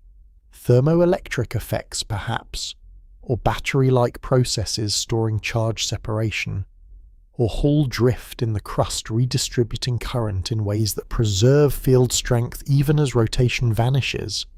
The details remain uncertain. Models exist, simulations run, but Magnetar interiors aren't accessible to direct observation, and the physics at those densities and field strengths isn't fully solved. We infer from what we see at the surface and extrapolate downward, hoping the extrapolation holds. What's clear is that rotation and magnetism are coupled but not identical. They influence each other. They exchange energy. They impose constraints on one another's evolution. The magnetar exists in a state of ongoing negotiation between these forces, neither dominant, both persistent, both declining on timescales longer than civilizations, but measurable across decades if we watch carefully. The field drags the crust. The crust drags the field. Angular momentum flows between them, mediated by slippery interfaces and occasional sudden transfers. Energy leaks away continuously in radiation and particle winds and heat deposited in starquakes. The star slows, the field weakens. The process continues until both approach something like rest. The rotation nearly stopped, the field nearly gone, the magnetar becoming just another cold neutron star drifting silently through space. Its brief phase as a magnetic beacon concluded, but that end state lies millions of years ahead. For now, the magnetar spins, the field turns with it, slipping slightly, resisting slightly, both locked in a slow decay, neither can escape. Scale makes catastrophe difficult to comprehend. A starquake happens at the surface of a neutron star. The crust fractures. A fault line perhaps a few centimeters wide opens across the surface. The lattice of iron nuclei shifts. In terms of the physical displacement, it's tiny. A few millimeters of relative motion, maybe less. The energy released is not tiny. In a fraction of a second, perhaps a tenth, perhaps less, the starquake releases energy equivalent to what the sun radiates in an entire year. That's roughly 10 to the power of 40 ergs, a number that needs context to mean anything. It's about the same as 1,000,000,000,000 nuclear weapons detonating simultaneously, or 100 supernovae compressed into a moment. From Earth, thousands of light years away, we see this as a brief spike in gamma ray intensity. Our satellites detect it, record it. The signal lasts a fraction of a second, then fades. Nothing dramatic from our perspective, just data. But near the magnetar, the event is different.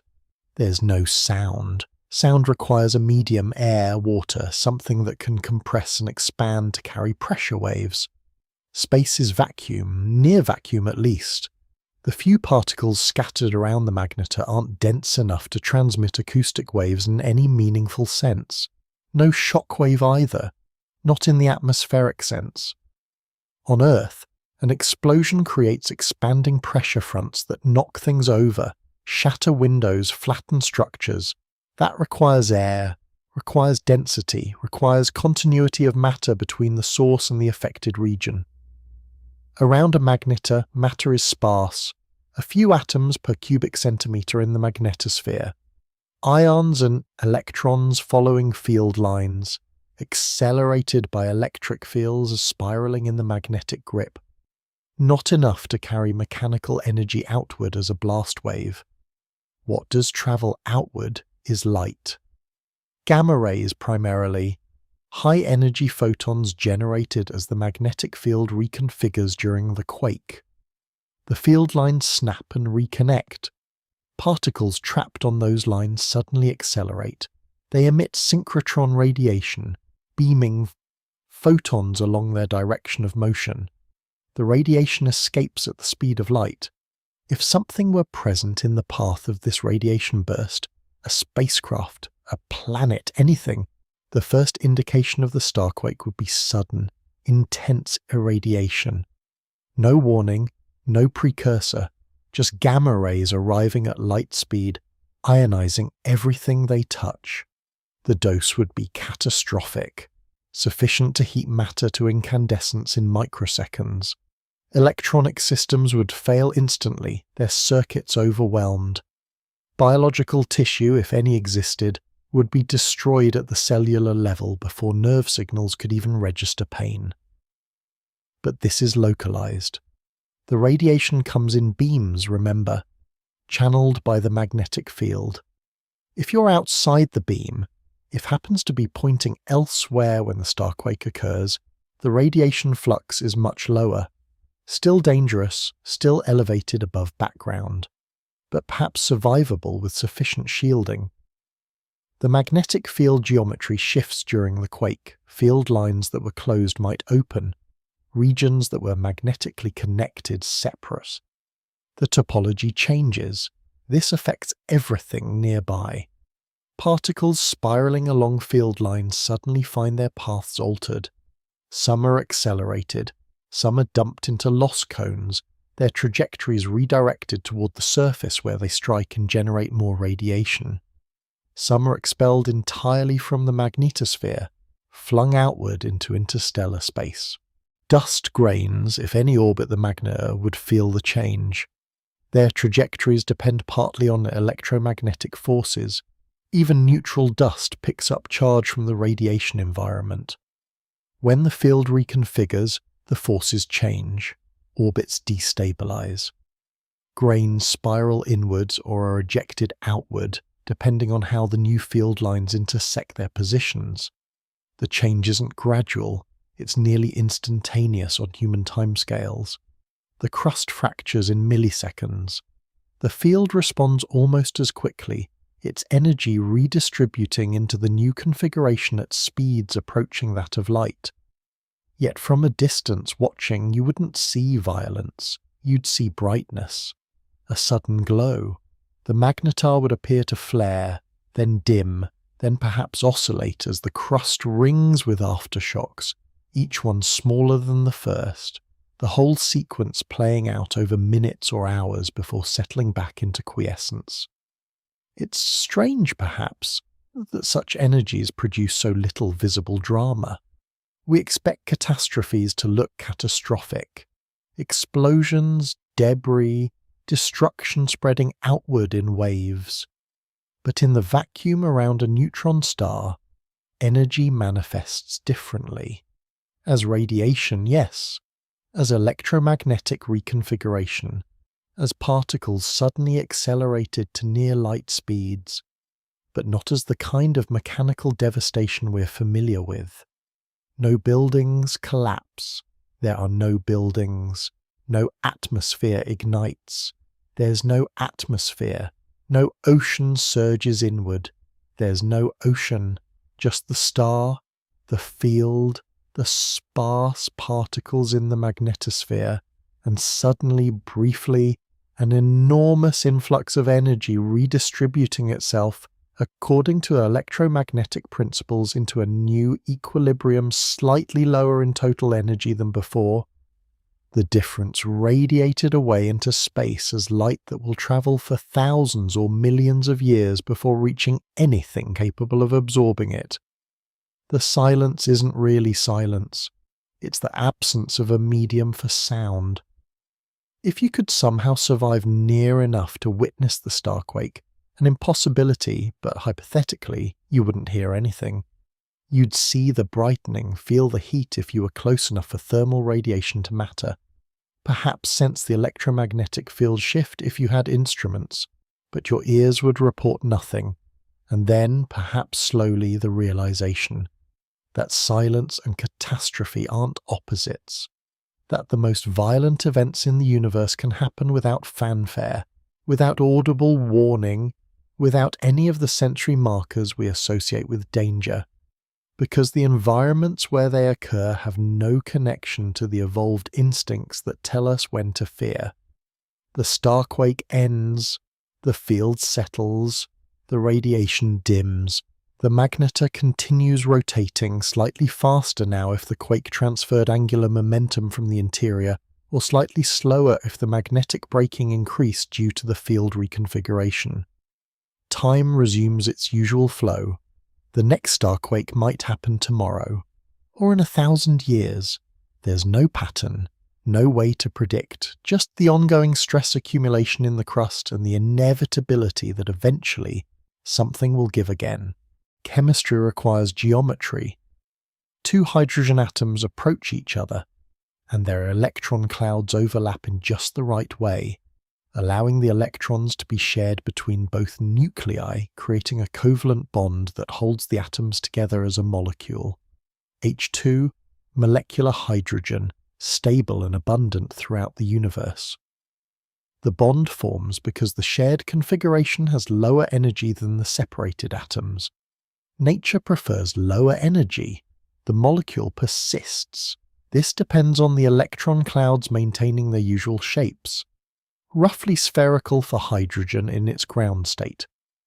The overlap creates regions of high electron density between the nuclei, and that density acts as electromagnetic glue, binding them. Near a magnetar, electron clouds aren't spherical. They're elongated into narrow filaments aligned with the magnetic field, and when every atom's electrons are stretched into the same orientation, the geometry that allows normal bonding collapses. There's no overlap in the directions where bonding usually occurs. No electron density in the right places to create the attractive force that makes molecules stable. So molecules don't form, not in the usual sense. But atoms still exist. They occupy positions in space, and if conditions arrange them in certain ways, if two hydrogen nuclei happen to sit along the same magnetic field line with their electron filaments pointing toward each other, there might be something that resembles a bond, or at least a temporary association that looks bond-like from certain angles. The electrons are confined to motion along the field. A hydrogen nucleus at one point, another hydrogen nucleus slightly farther along the same field line, and between them the electron probability density extends as a thread connecting both. The configuration has lower energy than having the atoms completely separated. Perhaps, though the calculation becomes complicated when the magnetic energy dominates over the Coulomb energy by such large factors. Is this a molecule? By strict definition, maybe. Two atoms held together by shared electrons, but it doesn't behave like molecular hydrogen. It can't rotate. Rotation perpendicular to the field is forbidden by the magnetic confinement. It can't vibrate normally. The only allowed vibration is along the field line, stretching and compressing the electron thread between the nuclei. It has no chemistry, no reactivity. It can't bond with other atoms to form larger structures because there's no geometric freedom to arrange bonds in three-dimensional networks. Call it a molecular ghost. The outline of something that would be a molecule if the field weren't there, held together by forces that echo chemical bonding but aren't quite the same, existing in a liminal state between bonded and separated. Other combinations might form similar structures. Carbon and oxygen nuclei aligned on a field line with electrons threading between them, creating something that vaguely resembles carbon monoxide but lacks all the properties that make carbon monoxide a distinct chemical species. The binding is electromagnetic, yes, but mediated entirely through the field's constraint on electron motion, rather than through the usual orbital overlap that characterizes covalent bonds. These structures are fragile. A fluctuation in the magnetic field, which happens constantly as the magnetars field evolves, as currents shift in the interior, as the rotation induces small time-dependent changes, and the precise alignment breaks. The nuclei drift slightly off the optimal field line. The electron density redistributes.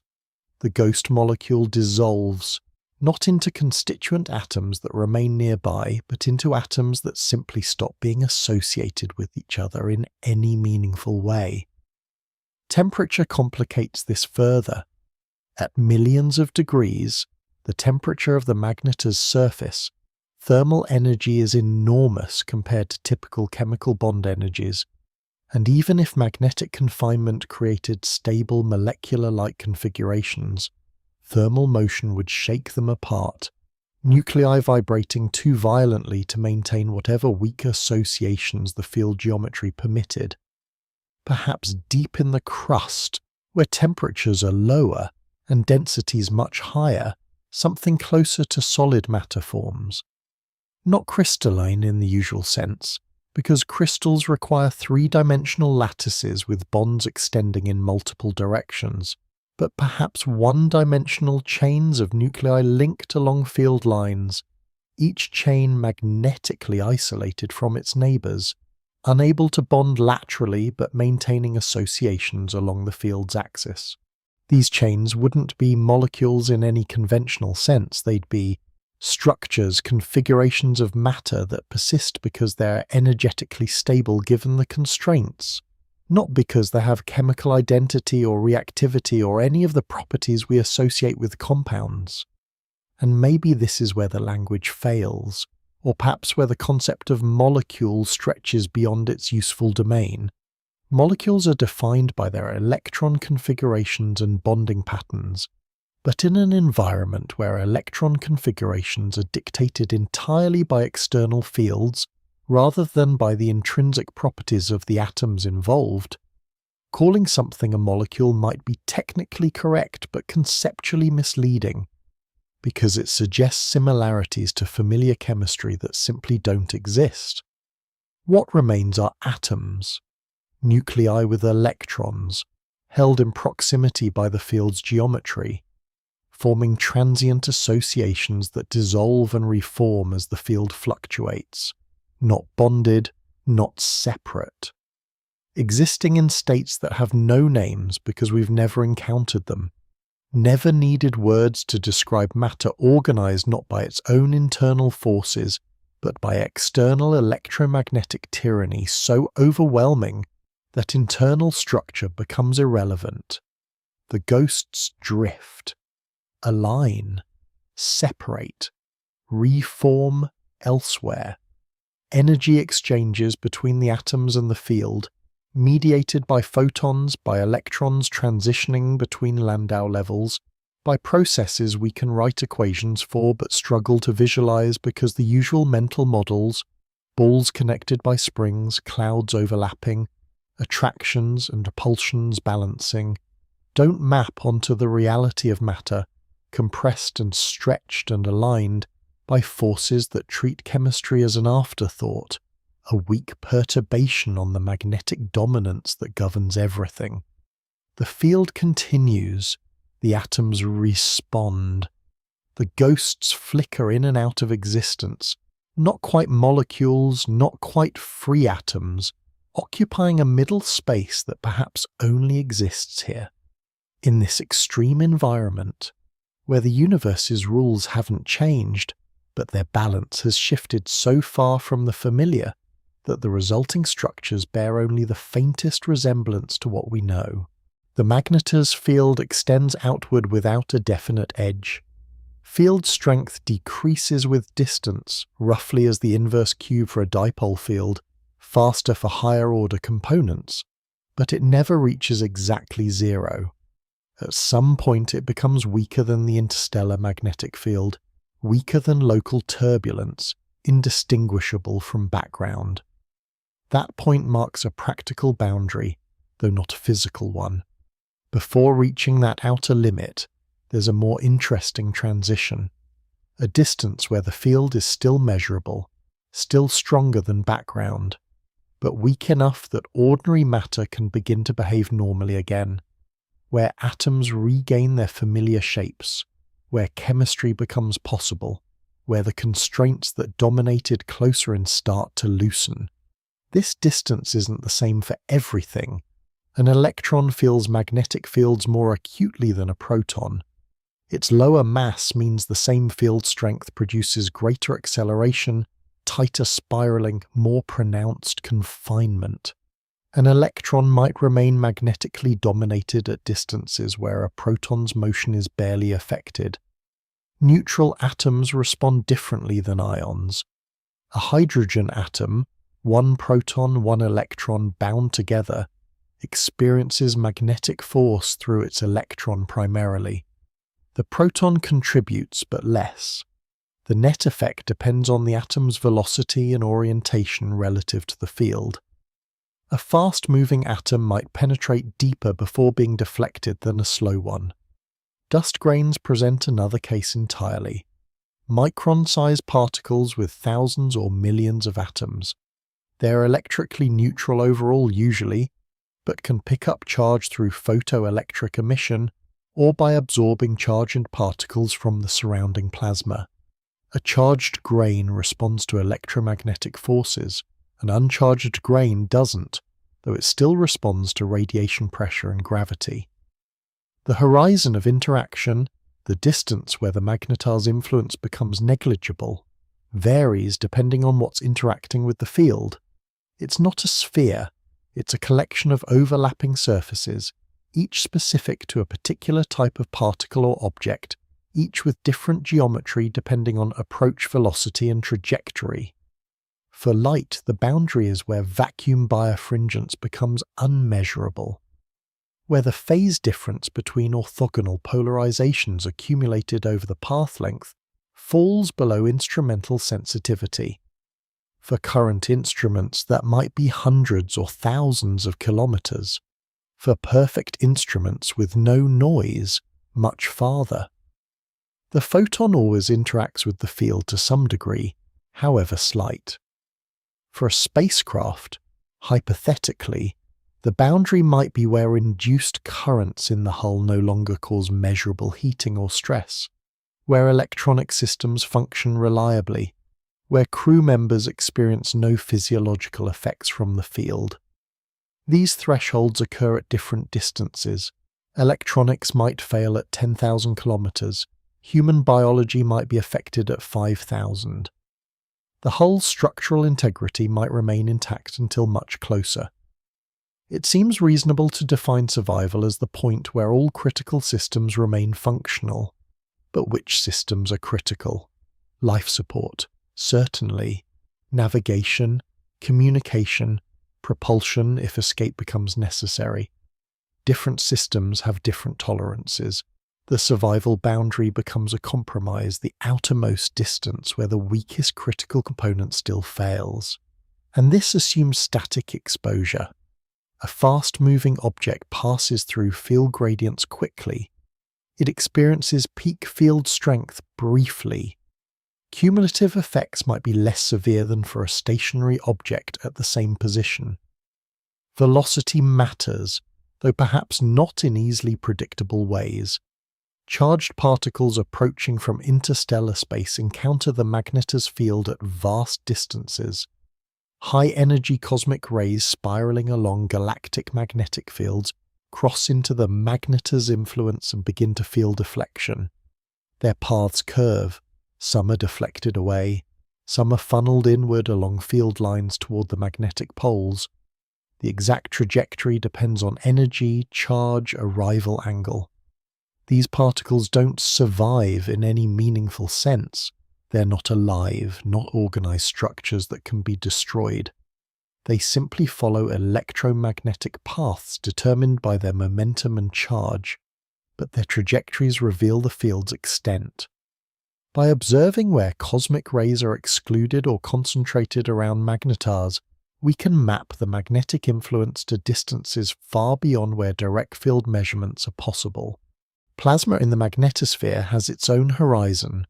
Close to the surface, plasma is trapped on closed field lines, loops that connect both magnetic poles, confining charged particles to oscillate between them. Farther out, field lines open into interstellar space. Plasma on open lines can escape, flowing outward in the magnetic wind. The transition between closed and open field lines occurs at a specific distance that depends on the field's structure. Inside this distance, particles are trapped. Outside, they're free to leave. This creates a boundary of a different sort. Not a survival boundary, but a confinement boundary. A particle inside can't escape easily. A particle outside can't easily enter. The magnetosphere acts as a barrier, permeable but selective, filtering what comes in and what goes out based on electromagnetic properties. For matter to remember how to behave normally, the magnetic energy density needs to fall below other relevant energy densities: thermal energy, kinetic energy, the internal binding energy of molecules or solids. This happens at different distances for different materials and different definitions of normal behavior. Iron atoms might regain their usual electron cloud shape at one distance. Organic molecules might become stable at a different, greater distance. Liquid water, if it existed anywhere near a magnetar, which it doesn't, would require the field to weaken enough that hydrogen bonding can occur, which demands that magnetic forces on electrons become small compared to the electrostatic forces that create hydrogen bonds. The horizon, then, is not a surface but a region, a transition zone extending across thousands or tens of thousands of kilometers, where matter gradually shifts from field-dominated to self-determined. The inner edge of this zone might be where the most resistant structures begin to hold. The outer edge might be where the most delicate structures become stable. And maybe there's no meaningful way to define a single boundary, no distance where you could say, beyond here, everything survives. Because survival depends too much on what you are, how you're moving, what you're trying to preserve. The magnetar doesn't present a clear threshold. It presents a gradient of increasing hostility towards certain configurations of matter. And whether something survives depends on whether its particular configuration can tolerate the field strength at its particular location. The field weakens, distance increases. Eventually, far enough away, even the most sensitive systems no longer detect anything unusual. The magnetar's presence fades into the background. Space returns to being ordinary space. Still not empty, still threaded with fields, but fields weak enough that they don't dominate, don't control, don't dictate how matter must arrange itself. That's where the horizon lies. Not at a distance, but at the point where freedom returns, where atoms can be atoms, molecules can be molecules, and matter can organize itself according to its own internal logic rather than external compulsion. Millions of years pass and the magnetar cools, its surface temperature dropping from tens of millions of degrees to millions, then eventually to thousands as thermal energy radiates away into space and the interior's stored heat slowly depletes. Photons carrying warmth outward at the speed of light, each one removing a tiny fraction of the energy that once kept the star glowing bright in X-rays, and now, much later, barely emits visible light at all. The magnetic field weakens in parallel, not because magnetism decays the way heat dissipates, but because the superconducting currents that generate the field gradually lose energy through processes that operate on geological timescales. Hall drift in the crust redistributes current patterns. Ohmic dissipation in regions where superconductivity breaks down converts magnetic energy to heat, and the field's own complex topology may relax towards simpler configurations as higher-order multipole components fade faster than the dominant dipole, leaving behind a cleaner, weaker field that extends less far and exerts less pressure on the surrounding space. The starquakes become less frequent. The crust, already fractured and refractured countless times over millions of years, settles into patterns where stress accumulates more slowly, where the remaining magnetic pressure no longer builds to levels that exceed the lattice's ability to hold, and eventually the quakes stop altogether, the last one occurring perhaps 10 million years after the magnetar's formation, after which the surface remains silent, no longer ringing with oscillations, no longer cracking and releasing bursts of gamma rays into space.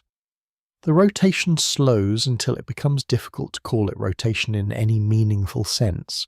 What was once several revolutions per minute becomes one rotation per hour, then per day, then per week, the magnetic braking having extracted nearly all the angular momentum that remained, and at some point the pulsar effect ceases because the rotation is too slow to produce detectable modulation in the radiation that still trickles outward from the cooling surface.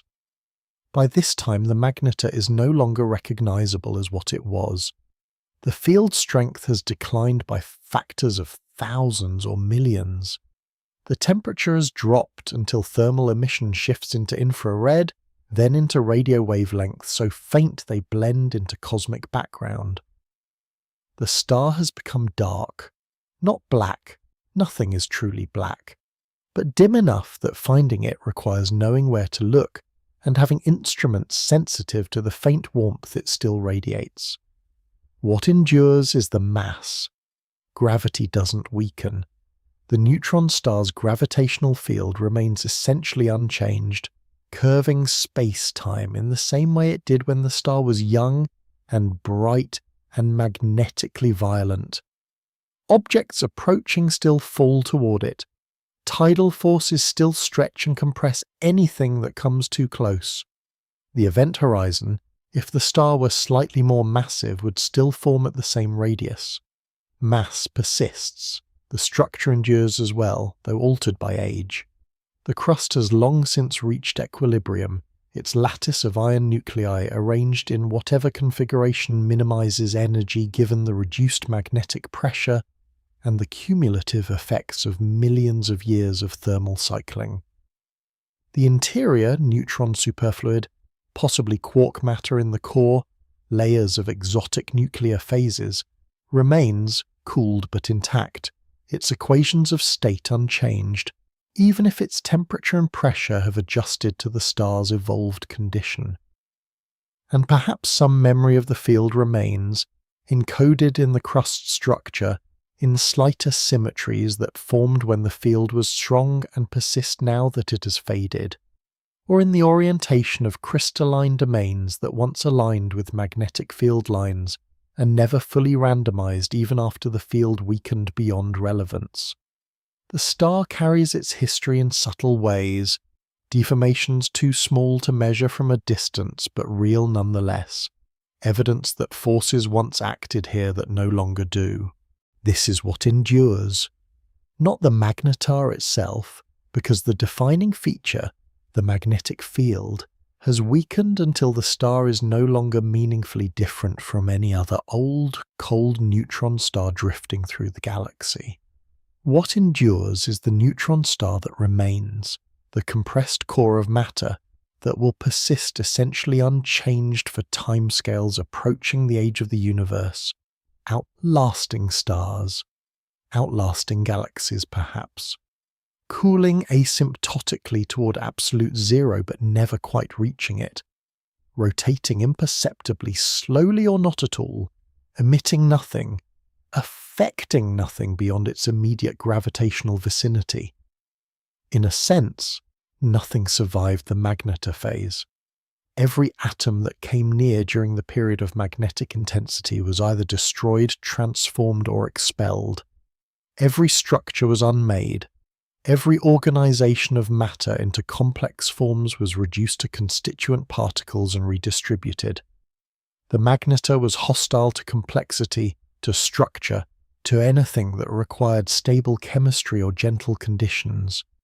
But the Magnetar itself survived, or rather transformed, aged, became something different. The violence faded not through catastrophe but through gradual energy loss. Each photon radiated away, removing a small amount of the intensity. Each particle expelled in the magnetic wind, carrying away angular momentum. Each starquake redistributing stress and allowing the crust to settle into lower energy configurations. The sum of these small losses accumulating over millions of years until the extremes moderated into something merely extraordinary rather than impossible. What this suggests, perhaps, is that endurance isn't about remaining unchanged. The magnetar that forms in a supernova doesn't endure, it transforms into something else. The neutron star endures, the mass endures, the fundamental structure endures. But the conditions, the environment, the forces that made the magnetar what it was, those fade, replaced by quiescence, by cold, by the long, slow approach toward thermal equilibrium with the cosmic microwave background. And in the space around where the magnetar once blazed, matter can return. Dust drifts inward over millions of years. Gas accretes slowly if the neutron star passes through molecular clouds. Orbits stabilize around the cooling star because the magnetic field no longer disrupts them. Chemistry becomes possible again. Molecules form. Perhaps eventually, unlikely but not impossible, a disk of material accumulates, and from that disk, given enough time, planets might coalesce, orbiting a dead star that once would have annihilated anything that came near, but now sits silent, providing gravity but little else. What endures then isn't the magnetar. It's the space the magnetar occupied, now calm, now accessible, now capable of supporting the structures that once were impossible. The memory of forces that made space hold its breath has faded. The breath has been released. What remains is ordinary space around an ordinary neutron star, carrying no visible evidence of what it once was, unless you look very carefully at the crust's composition or measure slight deviations in the gravitational field that hint at internal asymmetries, clues that something extreme happened here long ago, when the universe was younger and this particular star still remembered how to be impossible. If these quiet considerations help you rest, I'm grateful you spent this time here. There are more journeys like this, other questions about the universe that unfold slowly, without urgency. If you'd like to continue exploring, subscribing means you'll find them when they arrive. For now, though, let the magnetar fade into its long cooling. Let the field weaken into memory. Let the distance between you and the impossible grow comfortable again. Sleep well.